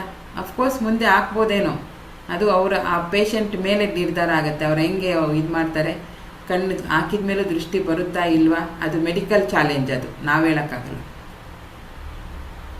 ಈಗ ಆ ಹುಡುಗಿ ಮಾಡಿದ್ದು ಅನಾಹುತ ಜಾಸ್ತಿನ ಅವ್ರ ಅಪ್ಪ ಮಾಡಿದ ಅನಾಹುತ ಜಾಸ್ತಿನ? ಅಪ್ಪ ಮಾಡಿದ್ದೇ ಜಾಸ್ತಿ ಅಲ್ವಾ? ಹೌದು. ಕೋಪ ಬಂದಾಗ ನಾವೇನು ಮಾಡ್ತೀವಿ ಹೇಳಿ? ಈ ಥರ ತುಂಬ ಜನ, ಇದು ರಿಯಲ್ ಲೈಫಲ್ಲಿ ನಡೆದಿರುತ್ತೆ ಆಯಿತಾ. ತುಂಬ ಜನ ಮಕ್ಕಳೇನೋ ಗೊತ್ತಿಲ್ಲದೆ ಒಂದು ಸಣ್ಣ ತಪ್ಪು ಮಾಡಿದಾಗ ಜೋರಾಗಿ ಬೀಸಿ ಹೊಡೆದ್ಬಿಡೋದು, ಸಿಕ್ಕಿದ ಪಾರ್ಟಿಗೆ ಹೊಡೆಯೋದು, ಕಿವಿ ಕೆಳಗಡೆ ಹೊಡೆಯೋದು, ಕಪಾಳಕ್ಕೆ ಹೊಡೆಯೋದು, ಕೆನ್ನೆಗೆ ಹೊಡೆಯೋದು ಮಾಡಿದ್ದಾರೆ. ಅದರಿಂದ ಎಷ್ಟೊಂದು ಮಕ್ಕಳು ಫೇಸ್ ಕೂಡ ಮಾಡಿದ್ದಾರೆ. ಅಂಥ ಕೋಪ, ಒಂದು ಜೀವನನೇ ಬಲಿ ತಗೊಳ್ಳುವಂಥ ಕೋಪ ಬೇಕಾ? ಇಲ್ಲಿ ಯಾರು ಕೋಪಿಷ್ಟಿದ್ದಾರೋ ಗೊತ್ತಿಲ್ಲ ನನಗೆ. ಮತ್ತು ಇದು ಫಿಸಿಕಲಿ ಹೊಡೆಯೋದು ಬಡಿಯೋದೆಲ್ಲ, ಇದು ಫಿಸಿಕಲಿ ಆ ಥರ ಇತ್ತು. ಕೆಲವರು ಮಾನಸಿಕವಾಗಿ ನೋವು ಕೊಟ್ಬಿಡ್ತಾರೆ. ಅವರೇನೋ ಒಂದು ಒಳ್ಳೆ ಇದರಿಂದ ಇರ್ತಾರೆ, ಅತಿಯಾಗಿ ಏನೋ ಒಂದು ತುಂಬ ನೋವಾಗೋ ಥರ ಒಂದು ಮಾತಾಡೋದು ಕೋಪದಲ್ಲಿ. ಅವರಿಗೆ ಗೊತ್ತಿರಲ್ಲ ಏನು ಮಾತಾಡ್ತಾ ಇದ್ದೀನಿ ನಾನು ಅಂತ. ಆ ಕೋಪದಲ್ಲಿ ಏನೋ ಒಂದು ಮಾತಾಡ್ತಾರೆ, ಆ ಕೋಪದಲ್ಲಿಂದ ಅವ್ರಿಗೆ ಮನಸ್ಸಿನ ಮೇಲೆ ಎದುರಿನ ವ್ಯಕ್ತಿ ಮನಸ್ಸಿನ ಮೇಲೆ ಏನೋ ಒಂದು ಪ್ರಭಾವ ಬೀರಿರುತ್ತೆ. ಅದನ್ನು ಮತ್ತೆ ಲೈಫ್ ಟೈಮ್ ನಮ್ಮಿಂದ ತೆಗಿಯೋಕ್ಕಾಗಲ್ಲ. ಆ ಥರ ಮಾತಾಡೋದು ಕೂಡ ಮಾನಸಿಕವಾಗಿ ಕೂಡ ಟಾರ್ಚರ್ ಆಗಿರುತ್ತೆ. ಅದು ಕೂಡ ಹೌದಲ್ವಾ? ಈ ಕತೆ ಕೇಳಿಸ್ಕೊಂಡ್ಮೇಲೆ ಇರುತ್ತೆ, ಆ ಮುಗ್ಧ ಮನಸ್ಸಿಗೆ ಏನು ಗೊತ್ತಿತ್ತು? ಅಪ್ಪನ್ನ ಲವ್ ಮಾಡ್ತೀನಿ, ಪ್ರೀತಿಸ್ತೀನಿ, ನನ್ನ ತಂದೆನೇ ಗ್ರೇಟು ಅಂತ ಅವಳು ಕಾರ್ ಮೇಲೆ ಬರೆಯೋದಕ್ಕೆ ಅವಳಿಗೆ ಸಿಕ್ಕಿದ ಬಹುಮಾನ ಏನು? 2 ಕಣ್ಣುಗಳು ಹೊರಟೋಯ್ತು. ಹಾಗೆ ನಾವು ಕೂಡ ಏನೋ ಒಂದು ಒಳ್ಳೇದು ಮಾಡೋಕ್ಕೆ ಹೋಗ್ತಾ ಇರ್ತೀವಿ, ಯಾರಿಗೋ ಚೆನ್ನಾಗಾಗಲಿ ಇವರು ಅಂತ. ಆವಾಗ ನಮಗೆ ಎಲ್ಲ ಸರಿನೂ ಬಹುಮಾನನೇ ಸಿಗಲ್ಲ, ಈ ಥರ ಅವಮಾನ ನೋವುಗಳು ಸಿಗ್ತವೆ. ಅದರಿಂದ ಬೇಜಾರಾಗಬಾರ್ದು. ಬಟ್ ಬೇರೆಯವ್ರ ಮೇಲೆ ಕೈ ಮಾಡೋದಾಗಲಿ, ಬೇರೆಯವರ ಮನಸ್ಸಿಗೆ ನೋವು ಹಾಗೆ ಮಾತಾಡೋಕ್ಕೆ ನಮ್ಗೆ ಯಾವುದೇ ರೈಟ್ಸ್ ಇಲ್ಲ. ಕ್ಷಮಿಸುವಂಥ ಗುಣ ತುಂಬ ಒಳ್ಳೆಯದು. ಕ್ಷಮಿಸಿದ್ರೆ ದೊಡ್ಡವರಾಗ್ತೀರಾ, ಸಾರಿ ಕೇಳಿದ್ರು ದೊಡ್ಡವರಾಗ್ತೀರಾ. ನಾನು ಯಾಕೆ ಅವ್ರ ಹತ್ರ ಸಾರಿ ಕೇಳಬೇಕು? ಅವರೇ ಬಂದು ಕೇಳಲಿ, ನನಗೇನು ಕಮ್ಮಿ ಆಗಿದೆ? ಈ ಹುಂಬತನ ಅಂತೂ ಬೇಡ ದಯವಿಟ್ಟು. ನೀವು ಏನಾದರೂ ತಪ್ಪು ಮಾಡಿದ್ದೀರಾ ಅಂದರೆ ಆ ತಪ್ಪಿಗೆ ಅವ್ರ ವಯಸ್ಸು ಚಿಕ್ಕದಿರಲಿ ದೊಡ್ಡದಿರಲಿ, ಐ ಆಮ್ ಸಾರಿ, ನನಗೆ ಗೊತ್ತಾಗಿಲ್ಲ, ಕ್ಷಮಿಸ್ಬಿಡಿ, ಇನ್ನು ಮುಂದೆ ಈ ರೀತಿ ಆಗದೆ ಇರೋ ಥರ ನೋಡ್ಕೋತೀನಿ ಅಂತ ಸಾರಿ ಕೇಳೋದನ್ನು ಅಭ್ಯಾಸ ಮಾಡ್ಕೊಳ್ಳಿ. ಇಲ್ಲಿ ಎಷ್ಟು ಜನಕ್ಕೆ ಸಾರಿ ಕೇಳೋದಂದ್ರೆ ಆಗಲ್ಲ. ನಾನು ಕೇಳಲ್ಲಪ್ಪ, ನೆವರ್, ನೋ ಅಂತ ಎಷ್ಟು ಜನಕ್ಕೆ ಅನ್ನಿಸ್ತಾ ಇದೆ. ತಪ್ಪು ನಿಮ್ಮದೇ ಆಗಿದ್ರೂ ಸಾರಿ ಕೇಳೋಕ್ಕೆ ರೆಡಿ ಇರಲ್ಲ. ನಾನು ಸಾರಿ ಕೇಳೋದು, ಅಯ್ಯೋ ಹಂಗಂದ್ರೇನು? ನಾನು ಕೇಳಲ್ಲಪ್ಪ, ಬೇಕಾದರೆ ಅವ್ರು ಬಂದು ಕೇಳಲಿ, ಬೇಕಾಗಿರೋದು ಯಾರಿಗೆ? ಅವರಿಗೆ, ನನಗಲ್ಲ ಅಂತ ಎಷ್ಟು ಜನ, ಆ ಮನಸ್ಥಿತಿಲಿ ಎಷ್ಟು ಜನ ಇದ್ದೀರಾ ಇಲ್ಲಿ?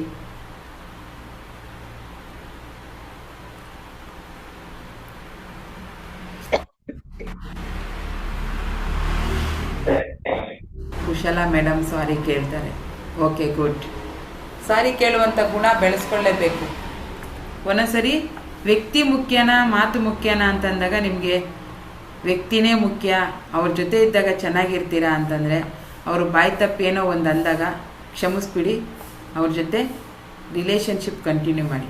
ಈಗ ಫ್ರೆಂಡ್ಸ್ ಇರ್ತಾರೆ ಕೆಲವರು ಬಾಯಿ ಬಡ್ಕರು, ಅವ್ರಿಗೇನು ಗೊತ್ತಾಗಲ್ಲ, ಅವ್ರ ಮನಸ್ಥಿತಿ ಹೆಂಗಿರುತ್ತೋ, ಅವರು ಇದು ಹೆಂಗಿರುತ್ತೋ ಹಂಗೆ ಸಡನ್ನಾಗಿ ಹಂಗೆ ಮಾತಾಡ್ಬಿಡ್ತಾರೆ, ನಿಮಗೆ ನೋವಾಗೋ ಥರ. ಆವಾಗ ಆ ವ್ಯಕ್ತಿಯಿಂದ ಆಗಿರುವಂಥ ಒಳ್ಳೆ ಕೆಲಸಗಳು, ಇನ್ನು ಮುಂದೆ ಆಗುವಂಥ ಒಳ್ಳೆ ಕೆಲಸಗಳು ಏನಾದ್ರು ಇದ್ದಾವೆ ಅಂದರೆ ಆ ಮಾತನ್ನು ಪರಿಗಣನೆಗೆ ತಗೋಬೇಡಿ, ವ್ಯಕ್ತಿ ಜೊತೆ ಚೆನ್ನಾಗಿರಿ. ಇಲ್ಲ ವ್ಯಕ್ತಿ ತುಂಬ ಇದಿರ್ತಾರೆ, ಯಾವಾಗ ನೋಡ್ರು ಈ ಥರನೇ ಮಾತಾಡ್ತಾರೆ ಅಂತಂದರೆ ಮಾತೇ ಮುಖ್ಯ ಅಂತ ಅನಿಸಿದ್ರೆ ವ್ಯಕ್ತಿನ ಮರೆತು ಮಾತನ್ನು ಗಣನೆಗೆ ತಗೊಳ್ಳಿ. ಈ ಥರ ತುಂಬ ಜನ ಇದ್ದಾರೆ, ನಮ್ಮ ಲೈಫಲ್ಲೂ ಇದ್ದಾರೆ, ನಿಮ್ಮ ಲೈಫಲ್ಲೂ ಇರ್ತಾರೆ. ಬೇಡ ಅಂದಿದ್ದನ್ನೆಲ್ಲ ಮಾತಾಡ್ತಾ ಇರ್ತಾರೆ, ಬಟ್ ಒಳ್ಳೆ ಕೆಲಸಗಳನ್ನ ಮಾಡ್ಕೊಡ್ತಿರ್ತಾರೆ, ಅವರಿಂದ ಹೆಲ್ಪ್ ಆಗ್ತಿರುತ್ತೆ. ಅಯ್ಯೋ ಹಿಂಗೆ ಮಾತಾಡ್ಬಿಟ್ರಲ್ಲ ಅಂತ ಅವ್ರನ್ನ ಬಿಡೋಕ್ಕೂ ಆಗಲ್ಲ ನಾವು, ಆ ಥರದವರು ಇರ್ತಾರೆ. ಸೊ ಹಾಗಾಗಿ ಸಮಯ ಬಂದಾಗ ವ್ಯಕ್ತಿ ಮುಖ್ಯನಾ ಮಾತು ಮುಖ್ಯನಾ ಅಂತ ಯೋಚನೆ ಮಾಡಿ. ಮಾತೇ ಮುಖ್ಯ ಆದರೆ ವ್ಯಕ್ತಿನ ಮರೆತು ಬಿಡಿ, ವ್ಯಕ್ತಿ ಮುಖ್ಯ ಆದರೆ ಆ ಮಾತನ್ನು ಮರೆತುಬಿಟ್ಟು ವ್ಯಕ್ತಿ ಜೊತೆ ಒಳ್ಳೆ ಸಂಬಂಧದಿಂದ ಇರಿ. ಈ ಥರದ್ದು ಕೂಡ ತುಂಬ ಜನಕ್ಕೆ ಆಗ್ತಿರುತ್ತಲ್ವ, ತುಂಬ ಹೆಲ್ಪ್ ಮಾಡ್ತಿರ್ತಾರೆ, ಬೇಕಂದಾಗೆಲ್ಲ ಬಂದು ನಮ್ಮ ಜೊತೆ ನಿಲ್ತಾ ಇರ್ತಾರೆ, ಬಟ್ ಮಾತಲ್ಲಿ ನಮ್ಮನ್ನು ನೋಯಿಸ್ತಿರ್ತಾರೆ ಅಂತಂದಾಗ ಆ ಮಾತನ್ನು ಮರೆತು ಬಿಡಬೇಕು, ವ್ಯಕ್ತಿಯನ್ನು ಜೊತೆನಲ್ಲಿ ಇಟ್ಕೊಂಡಿರ್ಬೇಕು. ಕೆಲವ್ರು ಏನು ಹೆಲ್ಪ್ ಮಾಡಲ್ಲ, ಏನು ಇದು ಮಾಡಲ್ಲ, ಪದೇ ಪದೇ ನೋವು ಮಾಡ್ತಿರ್ತಾರೆ, ಅಂಥ ಅವಶ್ಯಕತೆ ಇಲ್ಲ. ಅವರನ್ನೇ ಮರೆತು ಬಿಡಿ ಅಲ್ವಾ? ನಿಮಗೆ ಯಾರು ಮುಖ್ಯ, ವ್ಯಕ್ತಿನ ವಸ್ತುನ?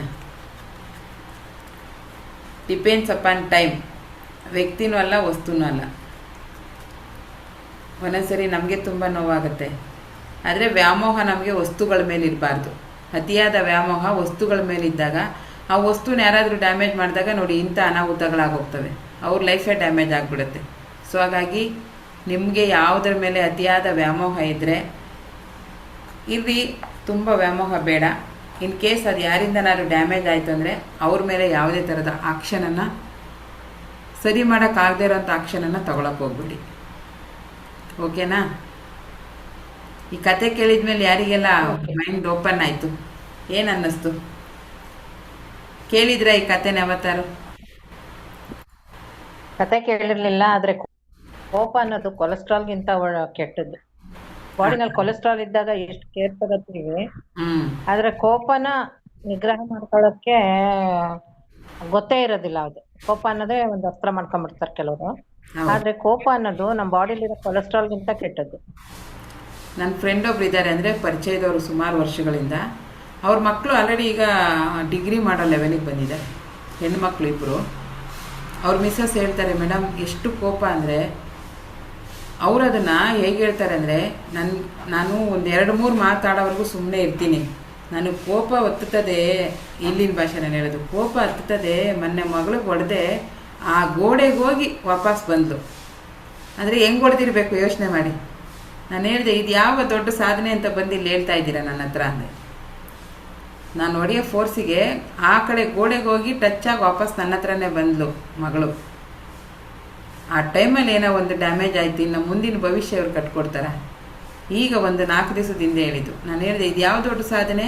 ಹೆಣ್ಮಕ್ಳನ್ನ ಅಲ್ಲಿವರೆಗೂ ಹೋಗಿ, ಅವ್ರು ಮೊದಲೇ ವೀಕ್ ಇರ್ತಾರೆ ಕೆಲವು ಮಕ್ಕಳು, ಇವ್ರು ಹೊಡೆದು ಫೋರ್ಸಿಗೆ ಹಿಂಗೆ ಹೋಗಿ ಹಂಗೆ ವಾಪಸ್ ಬರೋ ಥರ ನಾನು ಹೊಡೆದಿದ್ದೀನಿ ಅಂತ ಹೆಮ್ಮೆಯಿಂದ ಹೇಳ್ಕೊತಾರೆ. ಅಂದರೆ ಅದು ಯಾವ ಥರ ಇದು, ಅದು ಏನು ನನಗೆ ಅಷ್ಟು ಕೋಪ ಬರುತ್ತೆ ನನಗೆ, ನಾನು ಅಷ್ಟು ಸ್ಟ್ರಾಂಗ್ ಇದ್ದೀನಿ ಅಂತ ಹೇಳ್ಕೊತಿದ್ದೀರಾ, ಅಥವಾ ಮಕ್ಳಿಗೆ ಏನಾದ್ರು ಡ್ಯಾಮೇಜ್ ಆದರೆ ಅದನ್ನು ಜೀವನ ಪೂರ್ತಿ ಸರಿ ಮಾಡೋಕ್ಕಾಗದೇ ಇರೋ ಲೆವೆಲಿಗೆ ಏನಾದ್ರು ಬಂದರೆ ಏನು ಮಾಡ್ತೀರಾ ಸರ್? ಅಷ್ಟೊಂದು ಒಡೆಯ ರೈಟ್ಸ್ ಯಾರು ಕೊಟ್ಟಿದ್ದು ನಿಮಗೆ? ಫಸ್ಟ್ ಆಫ್ ಆಲ್ ನಿಮ್ಮ ಮನೆಯವ್ರಿಗೆ ಹೇಳಬೇಕು, ನೀವು ಅಷ್ಟು ಒದೆ ಕೊಟ್ಟರು ನಿಮ್ಮ ಜೊತೆನಲ್ಲಿ ಇದ್ದಾರಲ್ಲ ಅವರಿಗೆ ಸರಿ ಬುದ್ಧಿ ಇಲ್ಲ ಅಂದೆ ನಾನು. ಈ ಅಮ್ಮ ಏನಮ್ಮ ನೀನು ಅಂತ ಅಂತಾರೆ ಅವರು.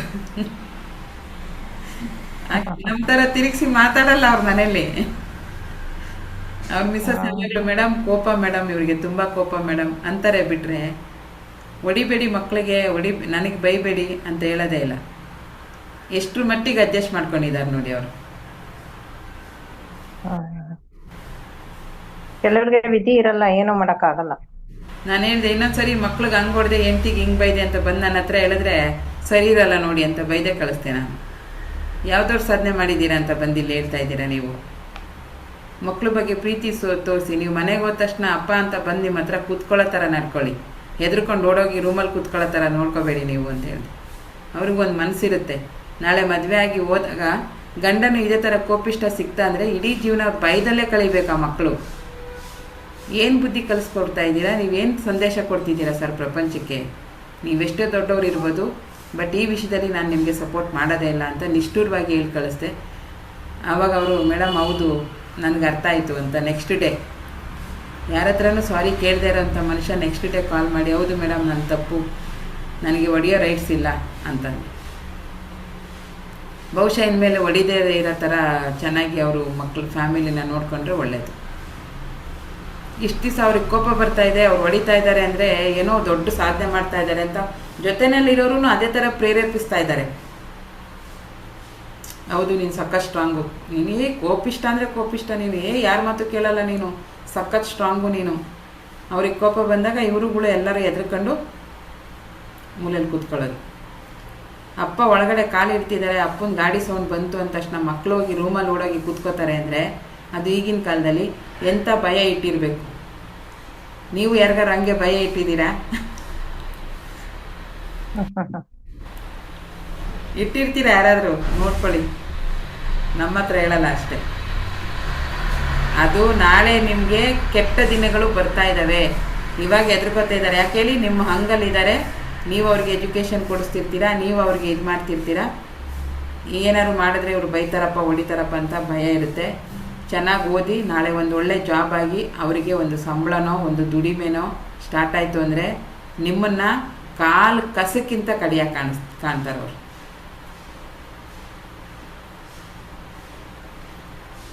ನಮ್ಮ ಕೈಲಾಗದೇ ಇದ್ದಾಗ, ನಾವು ಚಿಕ್ಕವರಿದ್ದಾಗ, ನಾವು ತಿರುಗಿ ಮಾತಾಡೋಕ್ಕಾಗದೇ ಇದ್ದಾಗ ನಿಮ್ಮ ಶಕ್ತಿನೆಲ್ಲ ನಮ್ಮ ಮೇಲೆ ಪ್ರಯೋಗ ಮಾಡಿದ್ದೀರಾ. ಈಗ ನಾವು ನಿಮ್ಮ ಮಾತು ಕೇಳಬೇಕಾ? ಇದೇ ನಿಮಗೆ ಸರಿಯಾದ ಶಿಕ್ಷೆ ಅಂತ ಹೇಳ್ಬಿಟ್ಟು ನಿಮ್ಮನ್ನೇ ಒಂಟಿತನ ಮಾಡಿಬಿಡ್ತಾರೆ. ಅವ್ರಿಗೆ ಯಾರು ಕಂಫರ್ಟ್ ಅನಿಸುತ್ತಾರೆ ಅವ್ರ ಜೊತೆ ಆರಾಮಾಗಿ ಬದುಕೋದನ್ನು ಕಲಿತಾರೆ. ಆಮೇಲೆ ನೀವು ಒಂದು ಕ್ಯಾಟಗರಿ ಇದಾದರೆ, ಇನ್ನೊಂದು ಕ್ಯಾಟಗರಿ ಇದ್ದಾರೆ. ಮನೆಯಲ್ಲಿ ದೊಡ್ಡವರು ಇರ್ತಾರೆ, ಅತ್ತೆ ಮಾವ ಅಪ್ಪ ಅಮ್ಮ ನಾದಿನಿ ಮೈದ್ನ ಎಲ್ಲ ಇರ್ತಾರೆ. ಅವ್ರು ಯಾರನ್ನೂ ಕೇಳಲ್ಲ. ಮನೇಲಿ ಒಂದು ಚಿಕ್ಕ ಮಗು ಇರುತ್ತೆ, ಏನು ತಿಂಡಿ ಬೇಕಪ್ಪ ನಿಂಗೆ ಏನು ತಂದು ಕೊಡ್ಲಪ್ಪ? ಆ ಮಗುನೇ ಮನೆ ಯಜಮಾನನ ಮಾಡಿಬಿಟ್ಟಿರ್ತಾರೆ. ಇದು ಆಪೋಸಿಟ್ ಕ್ಯಾಟಗರಿ. ಇದು ಒಂದು ಕ್ಯಾಟಗರಿ ಏನು, ನಾನು ಹೇಳ್ದಂಗೆ ನಡಿಬೇಕು, ನಿಮ್ಮ ಭಾವನೆಗಳಿಗೆ ಇಲ್ಲಿ ಬೆಲೆ ಇಲ್ಲ, ನಾನೇನು ಹೇಳ್ತೀನೋ ಅದನ್ನೇ ಮಾಡಬೇಕು ಅಂತ ಅತಿಯಾದ ಕೋಪ ಇಟ್ಕೊಂಡು ನಿಗ್ರಹಣ ಮಾಡೋರು ಒಂದು ಕಡೆ. ಆದರೆ ಇನ್ನೊಂದು ಫ್ಯಾಮಿಲಿ ಇರುತ್ತೆ, ಆ ಮನೇಲಿ ಒಂದು 4 ವರ್ಷದ 5 ವರ್ಷದ ಮಗು ಇದೆ ಅಂದರೆ ಅದೇ ಯಜಮಾನ. ಅದಕ್ಕಿಷ್ಟ ಆಗದಿರೋ ಕೆಲಸಗಳನ್ನ ಮಾಡಲ್ಲ ಯಾರು, ಅದಕ್ಕಿಷ್ಟ ಆಗದಿರೋ ಊಟನ ಮಾಡಲ್ಲ, ಅದಕ್ಕಿಷ್ಟ ಆಗದಿರೋ ತಿಂಡಿನ ಮಾಡಲ್ಲ. ಅದು ನನಗೆ ಚಪಾತಿ ಬೇಡ ಅಂದರೆ ಚಪಾತಿನೇ ಮಾಡಲ್ಲ, ಅದಕ್ಕೇನು ಬೇಕೋ ಅದನ್ನು ಕೇಳಿ ಕೇಳಿ ಮಾಡಿಕೊಡ್ತಿರ್ತಾರೆ. ಈ ಥರ ಅತಿಯಾದ ಮುದ್ದು ಯಾರು ಮಾಡ್ತಿದ್ದೀರಾ? ಅತಿಯಾದ ಮುದ್ದು. ನಿಮ್ಗೆ ಎಷ್ಟೇ ಕಷ್ಟ ಆಗ್ತಾ ಇರಲಿ, ಮನೇಲಿ ಇದೆಯೋ ಇಲ್ವೋ, ಮಗು ಕೇಳಿದ್ದನ್ನೇ ತಂದು ಕೊಡೋದು, ಮಗು ಏನು ಬೇಕು ಅನ್ನತ್ತೆ ಅದನ್ನೇ ಮಾಡೋದು. ನಂಗೆ ಚಿತ್ರಾನ್ನ ಬೇಡ, ಪಲಾವ್ ಮಾಡೋದ್ರೆ ಪಲಾವ್ ಮಾಡ್ತೀರಾ. ನಂಗೆ ಪಲಾವ್ ಬೇಡ, ಚಪಾತಿ ಮಾಡೋದ್ರೆ ಚಪಾತಿ ಮಾಡ್ತೀರಾ. ಇನ್ನೂ ಕೆಲವ್ರು ಏನಿದ್ದಾರೆ ಅಂದರೆ ಏನು ಬೇಕು ನಿನಗೆ ಅಂತ ಕೇಳ್ಬಿಟ್ಟು ಮಾಡ್ಕೊಡೋರು ಇದ್ದೀರಾ. ಅಷ್ಟು ಅತಿಯಾದ ಸ್ವತಂತ್ರವನ್ನು ಕೊಟ್ಟು ಮುದ್ದು ಮಾಡ್ತಿರೋರು ಯಾರಿದ್ದೀರಾ? ಇದು ನಾಳೆ ನೀವಿಷ್ಟು ಮುದ್ದು ಮಾಡ್ತಿರ್ತೀರಲ್ಲ, ಇದು ನಾಳೆ ನಿಮ್ಗೆ ಎಫೆಕ್ಟ್ ಆಗುತ್ತೆ. ಯಾಕೆ ಅಂತ ಹೇಳ್ತೀನಿ. ಯಾರೂ ಇಲ್ವಾ? Very good. ಯಾಕಪ್ಪ ಅಂದರೆ ಚಾಯ್ಸು ಮಗು ಕೈಗೆ ನೀವು ಕೊಟ್ಟಾಗ ಅದಕ್ಕೇನು ಗೊತ್ತಿದೆ? ಗೊಂಬೆ ಜೊತೆ ಆಟ ಆಡೋದು ಬಿಟ್ಟರೆ ಬೇರೆ ಏನು ಗೊತ್ತಿದೆ ಅದಕ್ಕೆ? ಖುಷಿಯಾಗಿರಬೇಕು, ಚೆನ್ನಾಗಿ ಓಡಾಡ್ಕೊಂಡು ಇರಬೇಕು, ಕೊಟ್ಟಿದ್ದನ್ನು ತಿನ್ಕೊಂಡಿರ್ಬೇಕು. ಅದು ಬಿಟ್ಟು ಬೇರೆ ಏನೂ ಗೊತ್ತಿಲ್ಲ. ನೀವೇನು ಮಾಡ್ತೀರಾ? ನಿರ್ಧಾರವನ್ನು ಅದು ಕೈಗೆ ಕೊಡ್ತೀರಾ. ಅದಕ್ಕೇನು ಸರಿ ಅನಿಸುತ್ತೋ, ಅದಕ್ಕೇನು ಖುಷಿ ಕೊಡುತ್ತೋ ಅದನ್ನೆಲ್ಲ ಮಾಡಬೇಕು ನೀವು ಅಂತ ಹೇಳುತ್ತೆ ಆ ಮಗು. ಆವಾಗ ನೀವೇನು ಮಾಡ್ತೀರಾ? ಅತಿಯಾದ ಪ್ರೀತಿ, ಅತಿಯಾದ ಮುದ್ದು. ಯಾರಿಗೆ ಪ್ರಪಂಚದಲ್ಲಿ ಯಾರಿಗೂ ಮಕ್ಕಳೇ ಇಲ್ವಾ, ನಿಮಗೆ ಮಾತ್ರ ಇರೋದ ಅನ್ನೋ ರೀತಿಯಲ್ಲಿ ನೀವು ಮುದ್ದು ಮಾಡ್ತೀರಾ. ಅದು ಹೇಳಿದ್ದನ್ನೆಲ್ಲ ಮಾಡೋಕ್ಕೆ ರೆಡಿ ಮಾಡ್ತೀರಾ. ನಾಳೆ ಹೇಳುತ್ತೆ ಅದು, ಆನೆ ತಂದು ಮನೇಲಿ ಇಡು ಅನ್ನತ್ತೆ. ಆಗುತ್ತಾ ನಿಮ್ಮ ಕೈಲಿ ಇಡೋಕ್ಕೆ? ಸಣ್ಣ ಸಣ್ಣ ಆಸೆಗಳನ್ನ ಪೂರೈಸ್ತಾ ಬಂದರೆ ದೊಡ್ಡ ಆಸೆಯನ್ನು ಇಡುತ್ತೆ ಅದು. PUC ಬರಲ್ಲ, ಆಗಲೇ ನನಗೆ ಬೈಕ್ ಬೇಕು ಅನ್ನತ್ತೆ, ಐಫೋನ್ ಬೇಕು ಅನ್ನತ್ತೆ, 1 ಲಕ್ಷ ರೂಪಾಯಿದೆ ವಸ್ತು ಬೇಕು ಅನ್ನುತ್ತಾ ಇಲ್ವಾ? ಚಾಯ್ಸ್ ಅದಕ್ಕೆ ಕೊಟ್ಟಾಗ ಅದಕ್ಕೇನೇನು ಇಷ್ಟ ಆಗುತ್ತೆ ಎಲ್ಲವನ್ನೂ ಕೇಳುತ್ತೆ. ಅದೆಲ್ಲ ಪೂರೈಸೋಕ್ಕಾಗುತ್ತಾ ನಿಮ್ಮ ಕೈಲಿ?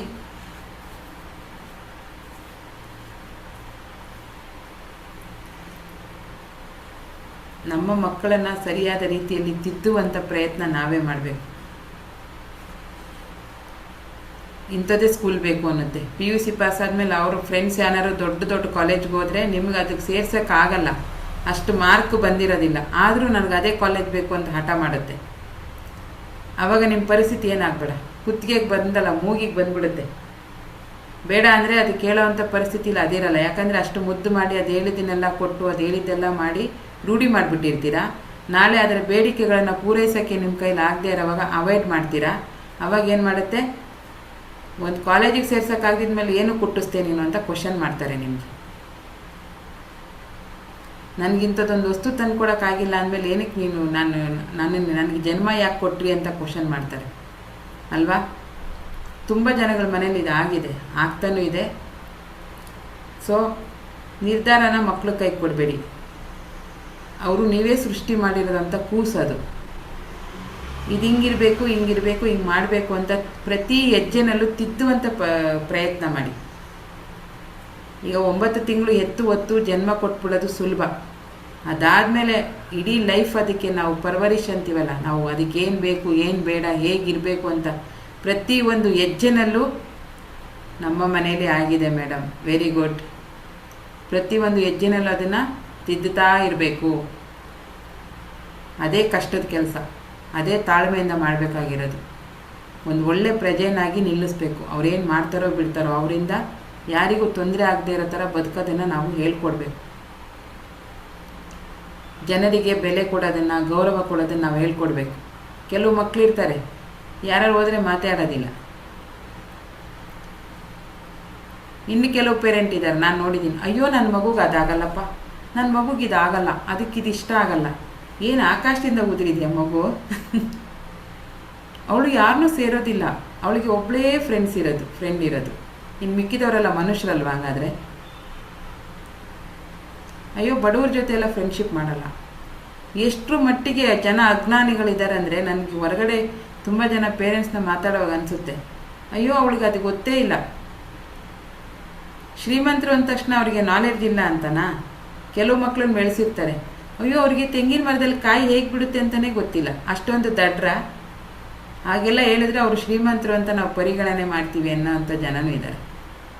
ಒಬ್ಬ ನಮ್ಮ ಫ್ರೆಂಡ್ ಇದ್ದರು, ಅವರು ಭತ್ತ ಏನು ಗಿಡದಲ್ಲಿ ಬಿಡುತ್ತಾ ಮರದಲ್ಲಿ ಬಿಡುತ್ತಾ ಅಂತ ಅವ್ರ ಮಕ್ಳು ಗೊತ್ತಿಲ್ವಂತೆ, ಅಷ್ಟೊಂದು ಇನ್ನೋಸೆಂಟ್ ಅಂತೆ ಮಕ್ಕಳು.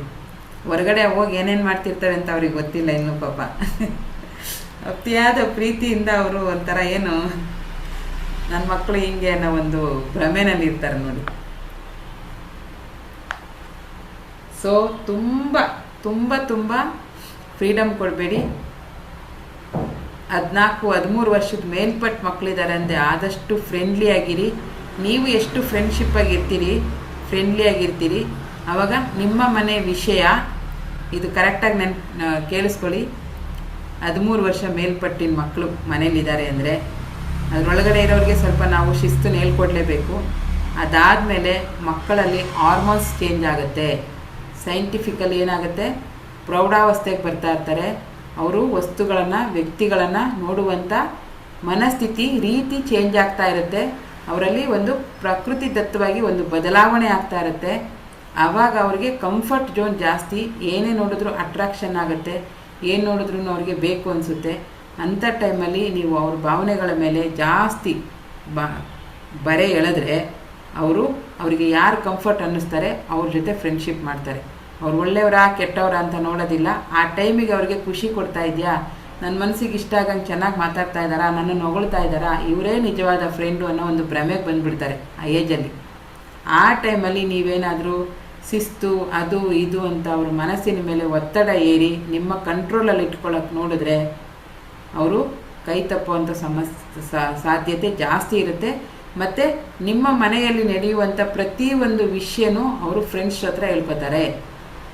ಏನು ಮಾಡ್ತಾರೆ, ನಿಮ್ಮ ಮನೆಯಲ್ಲಿ ನಡೆಯುವಂಥ ಪ್ರತಿ ಒಳ್ಳೆ ಕೆಟ್ಟ ಕೆಲಸಗಳು, ನಿಮ್ಮ ಗಂಡ ಹೆಂಡತಿ ಮಧ್ಯೆ ಇರುವಂಥ ಜಗಳ ಇರ್ಬೋದು, ಮನಸ್ತಾಪ ಇರ್ಬೋದು, ಅದನ್ನೆಲ್ಲವನ್ನು ಅವ್ರೇನು ಮಾಡ್ತಾರೆ, ಹೊರಗಡೆ ಹೇಳೋಕ್ಕೆ ಶುರು ಮಾಡ್ತಾರೆ. ಹಾಗಾಗಿ ನೀವು ಫ್ರೆಂಡ್ಲಿಯಾಗಿದ್ದು, ನೀವು ಚೆನ್ನಾಗಿ ಟೈಮ್ ಕೊಟ್ಟು ಅವ್ರಿಗಿಷ್ಟ ಆಗೋ ಥರ ನೀವು ನಡ್ಕೊಂಡ್ರೆ ನಿಮ್ಮ ಜೊತೆನೇ ಆ ಎಲ್ಲವನ್ನು ಶೇರ್ ಮಾಡ್ತಾರೆ. ಅರ್ಥ ಆಗ್ತಿದೆಯಾ ನಾನು ಹೇಳ್ತಾ ಇರೋದು? ನಿಮ್ಮ ಜೊತೆ ಶೇರ್ ಮಾಡ್ತಾರೆ.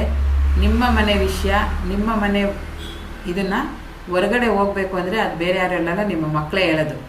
ಅವ್ರಿಗೆ ಟೈಮ್ ನೀವು ಹಂಗೆ ಕೊಡಬೇಕು. ನೀವು ಅವ್ರಿಗೆ ಟೈಮ್ ಕೊಡಿ, ಚೆನ್ನಾಗಿ ಅವ್ರ ಜೊತೆ ನೋಡ್ಕೊಳ್ಳಿ. ಅವ್ರು ನಿಮ್ಮನ್ನು ಬಿಟ್ಟು ಹೋಗಲ್ಲ. ಆ ಕಂಫರ್ಟ್ ಝೋನ್ ನೀವು ಕ್ರಿಯೇಟ್ ಮಾಡಬೇಕು. ಅದೇ ಇದೆಯಲ್ಲ, ಒಂದು ವರ್ಷದಿಂದ ಹುಟ್ಟಿದಾಗಿಂದ ಒಂದು 5-6 ವರ್ಷದವರೆಗೂ ಮುದ್ದು ಮಾಡಬೇಕು. ಆಮೇಲೆ 6 ವರ್ಷದಿಂದ 12 ವರ್ಷದವರೆಗೂ ಶಿಕ್ಷಿಸ್ಬೇಕು. ತಪ್ಪು ಯಾವುದು ಸರಿ ಯಾವುದು ಅಂತ ಮಾತಲ್ಲಾಗಲಿ, ಹೊಡಿತೀನಿ ಅಂತ ಸುಮ್ಮನೆ ಹೆದರಿಸ್ಬೇಕು. ಈ ಥರ ಮಾಡಿದ್ರೆ, ಕಳ್ತನ ಮಾಡಿದ್ರೆ ಹೊಡಿತೀನಿ, ಸುಳ್ಳು ಹೇಳಿದ್ರೆ ಹೊಡಿತೀನಿ ಅಂತ ಶಿಕ್ಷೆ ಕೊಡಬೇಕು. ಶಿಕ್ಷೆ ಕೊಟ್ಟು ತಿದ್ದಬೇಕು. 12 ವರ್ಷದ ಮೇಲ್ಪಟ್ಟಿದ್ದಾರೆ ಅಂದರೆ ಅವ್ರನ್ನ ಫ್ರೆಂಡ್ಲಿಯಾಗೇ ನೋಡಬೇಕು. ನೀವು ಫ್ರೆಂಡ್ಲಿಯಾಗಿ ನೋಡಿಲ್ಲ ಅಂದರೆ ನಿಮ್ಮ ಮಾತು ಕೇಳಲ್ಲ ಅವರು. ಅತಿಯಾದ ಮುದ್ದು ಮಾಡಬೇಡಿ. ಏಜಿಗೆ ಬಂದಮೇಲೆ ಮುದ್ದು ಮಾಡಬೇಡಿ. ನಿಮಗಿರೋ ಕಷ್ಟವನ್ನು ಅವರಿಗೆ ಅರ್ಥ ಮಾಡಿಸಿ. ಏನಾದ್ರು ಒಂದು ವಸ್ತು ಕೇಳಿದಾಗ, ನೋಡಪ್ಪ ಈ ಥರ ಸಮಸ್ಯೆ ಇದೆ, ಕೊಡ್ಸೋಕ್ಕಾಗಲ್ಲ ಅಂಥೇಳಿ ನಿಮಗಿರೋ ಕಷ್ಟವನ್ನು ಅವ್ರಿಗೆ ತೋರಿಸಿ. ಅಯ್ಯೋ ನನ್ನ ಮಕ್ಕಳು ನನ್ನ ಕಷ್ಟ ತೋರಿಸ್ಬಿಟ್ರೆ ಅವರಿಗೆ ಪಾಪ ಕಷ್ಟ ತೋರಿಸ್ಬಾರ್ದು ಅಂತ ನೀವು ಬೆವರು ರಕ್ತ ಸುರಿಸಿ ನೀವು ದುಡಿಯೋದು, ಅವ್ರೋಗಿ ಉಡಾಯಿಸ್ಕೊಂಡು ಬರೋದು. ಮನೆ ಪರಿಸ್ಥಿತಿಯನ್ನು ಅರ್ಥ ಮಾಡಿಸಿ. ಯಾಕಂದರೆ ನಾಳೆ ಅವರು ಆ ಲೆವೆಲ್ಗೆ ಹೋಗಬೇಕು. ಅವರು ಅವ್ರ ಮಕ್ಕಳಿಗೆ ಭವಿಷ್ಯವನ್ನು ಕೊಡಬೇಕು. ನೀವು ಕೊಡುವಂಥ ಒಳ್ಳೆಯ ಸಂಸ್ಕಾರದಿಂದನೇ ಅವರು ನಾಳೆ ಕಷ್ಟಗಳನ್ನ ಎದುರಿಸೋಕ್ಕೆ ಸಾಧ್ಯ ಆಗುತ್ತೆ. ಇರೋ ಪರಿಸ್ಥಿತಿನ ಹೇಳಿ, ಅರ್ಥ ಮಾಡಿಸಿ. ಈ ಥರ ಇದೆ, ಇವತ್ತಾಗಲ್ಲ, ನಾಳೆ ಕೊಡಿಸ್ತೀನಿ. 10 ರೂಪಾಯಿದು ಕೇಳಿದಾಗ 10 ರೂಪಾಯಿದು ಆಗಲ್ಲಪ್ಪ, 5 ರೂಪಾಯಿದು ಕೊಡಿಸ್ತೀನಿ ಅಂಥೇಳಿ ಅವರಿಗೆ ಪರಿಸ್ಥಿತಿಯನ್ನು, ನಿಮ್ಮ ಮನಸ್ಥಿತಿಯನ್ನು ಆದಷ್ಟು ಅರ್ಥ ಮಾಡಿಸಿ. ಅವರು ನಿಮ್ಮ ಜೊತೆ ಬಾಂಡಿಂಗಲ್ಲಿರೋ ಥರ ಫ್ರೆಂಡ್ಲಿಯಾಗಿ ಅವರನ್ನು ನೋಡ್ಕೊಳ್ಳಿ. ಓಕೆನಾ? ಈಗ ಸಮಯ 5:55. ಇವತ್ತು ಮೆಡಿಟೇಷನ್ ಬೇಡ ಅಂತ ಹೇಳಿದ್ದೆ, ಹಾಗಾಗಿ ಇಷ್ಟೊಂದು ಮಾತಾಡಿದ್ದು.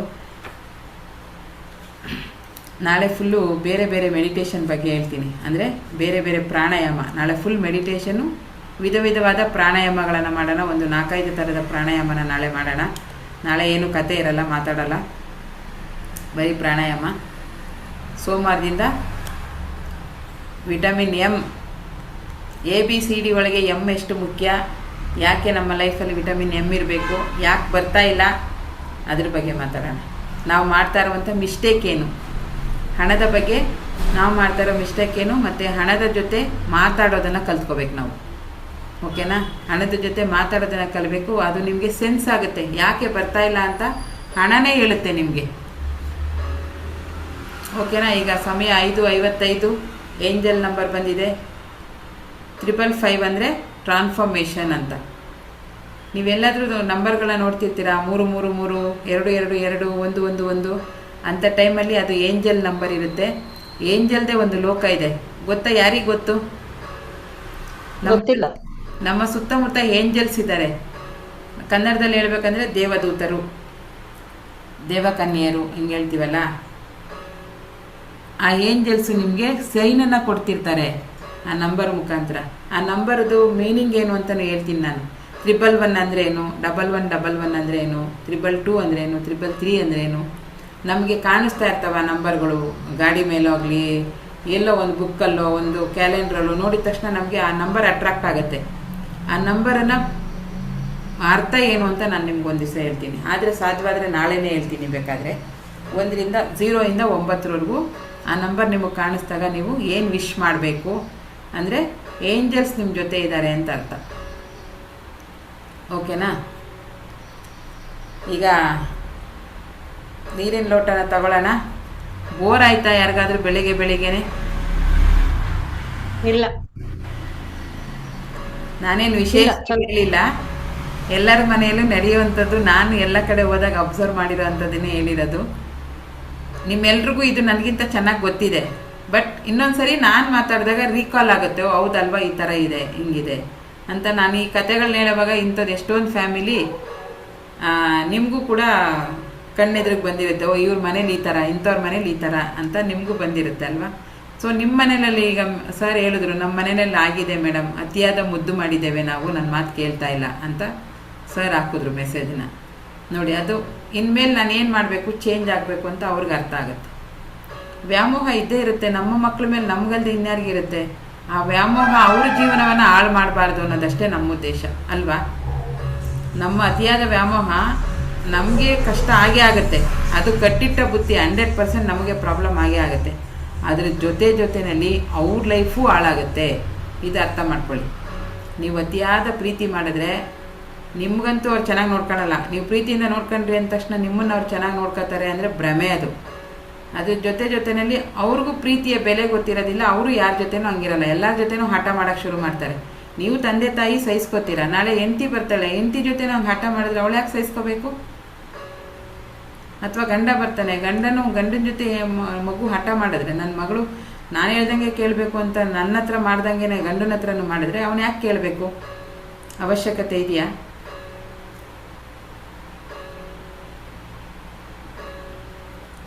ಏನು ಹೇಳ್ತಾನೆ ಹೇಳಿ? ನೀನು ಹಠ ಕೋಪ ಎಲ್ಲ ನಿಮ್ಮ ಅಪ್ಪ ಅಮ್ಮನ ಹತ್ರ ಇಟ್ಕೊಂಡು ನನ್ನ ಹತ್ರ ಹೆಂಗಿರ್ಬೇಕು ಹಂಗಿರೋದು ಕಲಿ ನೀನು ಅಂತಾನೆ. ಅದನ್ನ ನಾವೇ ಫಸ್ಟ್ ಹೇಳ್ಕೊಟ್ಟು ಕಲಿಸ್ಬಿಟ್ರೆ, ನೋಡಮ್ಮ ಹಿಂಗಿರುತ್ತೆ, ಹಿಂಗೆ ಬದುಕಬೇಕು ನೀನು, ಏನೇ ಸಮಸ್ಯೆ ಬಂದರೂ ಎದುರಿಸ್ಬೇಕು, ಎಲ್ಲರ ಜೊತೆಲೂ ಹೊಂದ್ಕೊಳ್ಳುವಂಥ ಅಭ್ಯಾಸ ಮಾಡ್ಕೋಬೇಕು, ಎಲ್ಲರನ್ನು ಚೆನ್ನಾಗಿ ಮಾತಾಡಿಸ್ಬೇಕು, ನಗ್ನಗ್ತಾ ಮಾತಾಡಿಸ್ಬೇಕು ಅಂತ ನಾವೇ ಫಸ್ಟ್ ಹೇಳ್ಕೊಟ್ಬಿಟ್ಟು ಕಲಿಸಿದ್ರೆ, ಅದನ್ನು ಕಲಿಸಿದ್ರೆ ಓದ್ ಮನೇಲಿ ಚೆನ್ನಾಗಿರ್ತಾರ ಮಕ್ಕಳು. ನಾವು ಒಂದು ದಿವಸ ನೋಡೋಕ್ಕೆ ಅಂತ ಹೋದಾಗ ನಿಮ್ಮ ಮಗಳು ತುಂಬ ಒಳ್ಳೆಯವಳು, ಎಲ್ಲರನ್ನೂ ಅರ್ಥ ಮಾಡ್ಕೋತಾಳೆ, ಅವಳು ಬಂದಮೇಲೆ ನಮ್ಮ ಮನೆ ಸ್ವರ್ಗ ಆಗಿದೆ ಅಂತ ಗಂಡನ ಮನೆಯವ್ರು ಹೇಳಿದಾಗ ಎಷ್ಟು ಖುಷಿ ಆಗುತ್ತಲ್ವಾ? ಏನು ಮಗಳು ಅಂತ ಎತ್ತಿದೆಯೇನು, ಒಬ್ರಿಗೂ ಅಡ್ಜಸ್ಟ್ ಆಗಲ್ಲ, ಯಾವಾಗಲೂ ಸಿಡುಕು ಮೂತಿ ಕೋಪ, ನಾವೇ ಅವ್ರಿಗೆ ಅಡ್ಜಸ್ಟ್ ಆಗಬೇಕು. ಹಿಂಗೆ ಮುಂದುವರೆದ್ರೆ ಕಳಿಸ್ಬಿಡ್ತೀವಿ ಮನೆಗೆ ಅಂದರೆ ಹೆಂಗಾಗತ್ತೆ? ನಮ್ಮ ಪ್ರಯತ್ನ ನಾವು ಮಾಡಬೇಕು. ಇನ್ನು ಬಿಟ್ಟಿದ್ದು ಭಗವಂತಂಗೆ. ಅದು ಮೀರಿ ಅವ್ರ ಲೈಫ್ ಏನಾರು ಆಗಲೇಬೇಕು ಅಂತ ಬರೆದಿದ್ರೆ ನಮ್ಮಿಂದ ಚೇಂಜ್ ಮಾಡೋಕ್ಕಾಗಲ್ಲ. ಬಟ್ ಸರಿ ಮಾಡುವಂಥ ಸಾಧ್ಯತೆ, ಎಸ್ ಮೇಡಮ್, ಸಂಸ್ಕಾರ ಕಲಿಸ್ಬೇಕು. ಎಸ್, ವೆರಿ ಗುಡ್, ಕಲಿಸ್ಲೇಬೇಕು ಸರ್. ಈಗ ನೀರಿಗೆ ಥ್ಯಾಂಕ್ ಯು ಹೇಳೋಣ, ನೀರನ್ನು ಕುಡಿಯೋಣ. ಶುಭ ಶನಿವಾರ. ಆ ಹನುಮಂತನ ಅನುಗ್ರಹ ಎಲ್ಲರ ಮೇಲೆ ಇರಲಿ. ಖುಷಿಯಾಗಿ ನೆಮ್ಮದಿಯಾಗಿ ನೀರಿನ ಲೋಟವನ್ನು ತಗೊಳ್ಳಿ. ಓಂ ಭೂರ್ಭುವಸ್ವಃ ತಸ್ಸವಿತುರ್ವರೆಣ್ಯಂ ಭರ್ಗೋ ದೇವಸ್ಯ ಧೀಮಹಿ ಧಿಯೋ ಯೋ ನ ಪ್ರಚೋದಯಾತ್. ಓಂ ಭೂರ್ಭುವಸ್ವಃ ತಸ್ಸವಿತುರ್ವರೆಣ್ಯಂ ಭರ್ಗೋ ದೇವಸ್ಯ ಧೀಮಹಿ ಧಿಯೋ ಯೋ ನ ಪ್ರಚೋದಯಾತ್. ಓಂ ಭೂರ್ಭುವಸ್ವಃ ತತ್ಸವಿತುರ್ವರೆಣ್ಯಂ ಭರ್ಗೋ ದೇವಸ್ಯ ಧೀಮಹಿ ಧಿಯೋ ಯೋ ನ ಪ್ರಚೋದಯಾತ್. ಪಂಚಭೂತಗಳಲ್ಲಿ ಒಂದಾದ ಜಲವೇ, ನೀನು ನನ್ನ ಎಲ್ಲ ನಕಾರಾತ್ಮಕ ಶಕ್ತಿಗಳನ್ನು ನಿರ್ಮೂಲನೆ ಮಾಡಿದ್ದೀಯ. ನನಗೆ ಬೇಕಾದಂಥ ಹಣ, ಆಸ್ತಿ, ಅಂತಸ್ತು, ಐಶ್ವರ್ಯ, ಆರೋಗ್ಯ, ಸುಖ, ಶಾಂತಿ, ನೆಮ್ಮದಿ, ಗೌರವ, ಯಶಸ್ಸನ್ನು ತಂದುಕೊಟ್ಟಿದ್ದೀಯ. ಅದಕ್ಕಾಗಿ ನಿನಗೆ ಧನ್ಯವಾದಗಳು. ಈ ಥರ ಒಂದೇ ಲೈನಲ್ಲಿ ಬೇಕಾದರೂ ನೀವು ಹೇಳ್ಬಹುದು.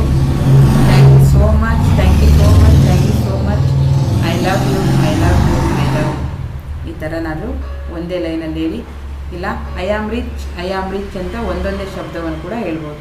I am rich, I am rich, I am rich, I am healthy, I am healthy, I am healthy, I am wealthy, I am strong, I am strong, I am strong, I am grateful, I am grateful, I am grateful, I am so happy, I am so happy, I am so happy. Thank you so much, thank you so much, thank you so much, I love you, I love you, I love you. ನೀವು ಇದನ್ನೆಲ್ಲ ಹೇಳಬೇಕು. ನಾನು ಹೇಳೋದನ್ನು ಮಾತ್ರ ಕೇಳಿಸ್ಕೋಬೇಡಿ. ನಿಮ್ಮ ಭಾವನೆಗಳನ್ನು ನೀವು ನೀರಿಗೆ ಹೇಳಬೇಕು. ಓಕೆನಾ? ಈಗ ಕುಡಿಯಿರಿ. ಸೂಪರ್. ಈಗ ನಾನು ಮೈಸೂರಿಗೆ ರೆಡಿ ಆಗಬೇಕು.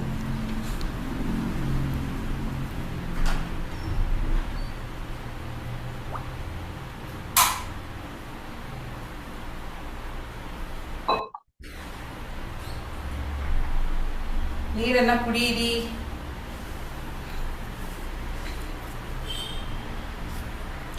ಸೂಪರ್.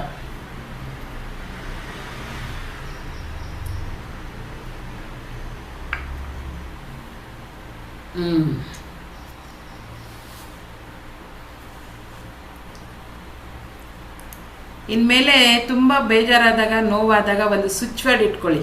ಅದು ನಿಮಗೆ ಎನರ್ಜಿ ಕೊಡಬೇಕು.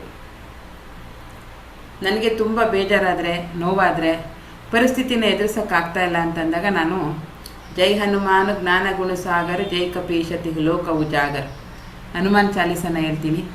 ಎಷ್ಟೊತ್ತಾಗುತ್ತೋ ಅಷ್ಟೊತ್ತು. ಇಲ್ಲಾಂದರೆ ಜೈ ಬಜರಂಗಿ, ಜೈ ಹನುಮಾನ್ ಅಂದಾಗ ಏನೋ ಒಂದು ಎನರ್ಜಿ ಪಾಸ್ ಆಗುತ್ತೆ ಬಾಡಿನಲ್ಲಿ. ಹಾಗಾದರೂ ಹೇಳಿ. ಇಲ್ಲಾಂದರೆ yes I can do it. ನಿಮಗೆ ನೀವೇ ಚಾರ್ಜ್ ಮಾಡ್ಕೊಳ್ಳೋದು. ಬ್ಯಾಟ್ರಿ ಚಾರ್ಜ್ ಆಗುತ್ತಲ್ಲ ಹಂಗೆ. Yes I can do it. ಏನೋ ಒಂದು ಕೆಲಸ ಮಾಡ್ತಿರ್ತೀರ, ಆಗ್ತಾ ಇರಲ್ಲ. Never give up. ನಾನು ಇದನ್ನು ಬಿಡೋಂಗಿಲ್ಲ, ಮಾಡಲೇಬೇಕು ಅಂತ ನಿಮಗೆ ನೀವೇ ಚಾರ್ಜ್ ಮಾಡ್ಕೊಳ್ಳೋಕ್ಕೆ ಒಂದಷ್ಟು ಸ್ವಿಚ್ ವರ್ಡ್ಸ್ ಇದ್ದಾವೆ. ಆ ಸ್ವಿಚ್ ವರ್ಡನ್ನು ಯೂಸ್ ಮಾಡಿ. ನಿಮ್ಗೆ ಇಷ್ಟವಾದ ದೇವ್ರ ಹೆಸರು ಹೇಳಿ. ಜೈ ಶ್ರೀರಾಮ್ ಹೇಳಿ, ಜೈ ಹನುಮಾನ್ ಹೇಳಿ, ಜೈ ಶ್ರೀ ಕೃಷ್ಣ, ಏನಾದರೂ ನಿಮಗೆ ಅದು ಹೇಳಿದ್ರೆ ನಿಮ್ಮ ಮನಸ್ಸಿಗೆ ಸಮಾಧಾನ ಆಗಬೇಕು. ಆ ಥರ ವರ್ಡ್ ಹೇಳಿ. ಇಲ್ಲ ದೇವ್ರ ಹೆಸರೇನು ಹೇಳೋಕ್ಕೆ ಸಡನ್ನಾಗಿ ಬಾಯಿಗೆ ಬರಲ್ಲ, ಕೆಲವ್ರಿಗೆ ಬರೋದಿಲ್ಲ. ಹಿಂದಿನ ಕಾಲದಲ್ಲೆಲ್ಲ ದೇವ್ರ ಹೆಸರು ಇಡ್ತಾ ಇದ್ದಿದ್ದು ಮಕ್ಕಳಿಗೆ. ಅದಕ್ಕೇನೆ ಆ ರೂಪದಲ್ಲಾದರೂ ಕರೀಲಿ ದೇವ್ರನ್ನ. ಗೋವಿಂದ, ನಾರಾಯಣ, ಶಿವ ಅಂತ ಕರೀಲಿ ಅಂತ ಇಡ್ತಾಯಿದ್ರು. ಈಗಿನ ಹೆಸರುಗಳು ಗೊತ್ತಲ್ವ ಹೆಂಗಿರ್ತವೆ ಅಂತ. ಸೊ ಹಾಗಾಗಿ ಆ ಥರ ಸ್ವಿಚ್ ವರ್ಡ್ ಹೇಳ್ಕೊಡಿ. ಇಲ್ಲ I can do it, yes I am strong ಅಂತ ನಿಮಗೆ ನೀವೇ ಪದೇ ಪದೇ ಪ್ರೂವ್ ಮಾಡ್ಕೋಬೇಕು.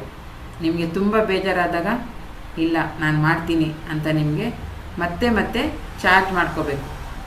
ಅಂತ ಒಂದಷ್ಟು ಸ್ವಿಚ್ ವರ್ಡ್ಸ್ ಇದ್ದಾವೆ. ಅದನ್ನು ನೀವು ನಿಮಗೇನು ಇಷ್ಟನೋ ಅದನ್ನು ಇನ್ಮೇಲೆ ಹೇಳ್ಕೊಳ್ಳಿ.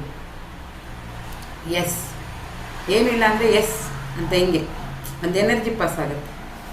ಆ ಥರ yes I can do it, I am strong, I am strong, I am grateful, never give up, ಬಿಟ್ಕೊಡೋದಿಲ್ಲ, ಗೆದ್ದೇ ಗೆಲ್ತೀನಿ. ಆ ಥರ ಒಂದಷ್ಟು ಸ್ವಿಚ್ ವರ್ಡ್ಸ್ನ ನಿಮಗೆ ನೀವೇ ಹೇಳ್ಕೊಳ್ಳಿ. ಅದು ಪವರ್ ಕೊಡುತ್ತೆ ನಿಮಗೆ. ನಿಮ್ಮ ಮೈಂಡ್ ಸೆಟ್ಟನ್ನು ಚೇಂಜ್ ಮಾಡುತ್ತೆ. ಓಕೆನಾ? ಈಗ ಮಯೂರ್ಮ ಮಾಡೋಣ. ಜೈ ಹನುಮಾನ್. ಮಯೂರ್ಮ. ಸಕಲ ಜೀವರಾಶಿಗಳಿಗೆ ನನ್ನ ಕಡೆಯಿಂದ ಹೃದಯಪೂರ್ವಕ ಪ್ರೀತಿಯ ನಮನ. ಎಲ್ಲರೂ ಸೇಫಾಗಿರಲಿ ಅಂತ ವಿಶ್ ಮಾಡ್ತಾ ಇದ್ದೀನಿ. Thank you so much universe. Mayur. ನನ್ನ ಕಡೆಯಿಂದ ಸಕಲ ಜೀವರಾಶಿಗಳಿಗೆ ಪ್ರೀತಿಯ ನಮನ. ಎಲ್ಲರೂ ಸ್ಟೇ ಬ್ಲೆಸ್ಸಡ್. ಭಗವಂತನ ಆಶೀರ್ವಾದದಲ್ಲಿರಲಿ ಎಲ್ಲರೂ. Thank you so much universe. ಇಂಥ ಒಂದು ಒಳ್ಳೆಯ ದಿನವನ್ನು ನನಗೆ ಕೊಟ್ಟಿದ್ದಕ್ಕೆ ಥ್ಯಾಂಕ್ ಯು ಸೋ ಮಚ್.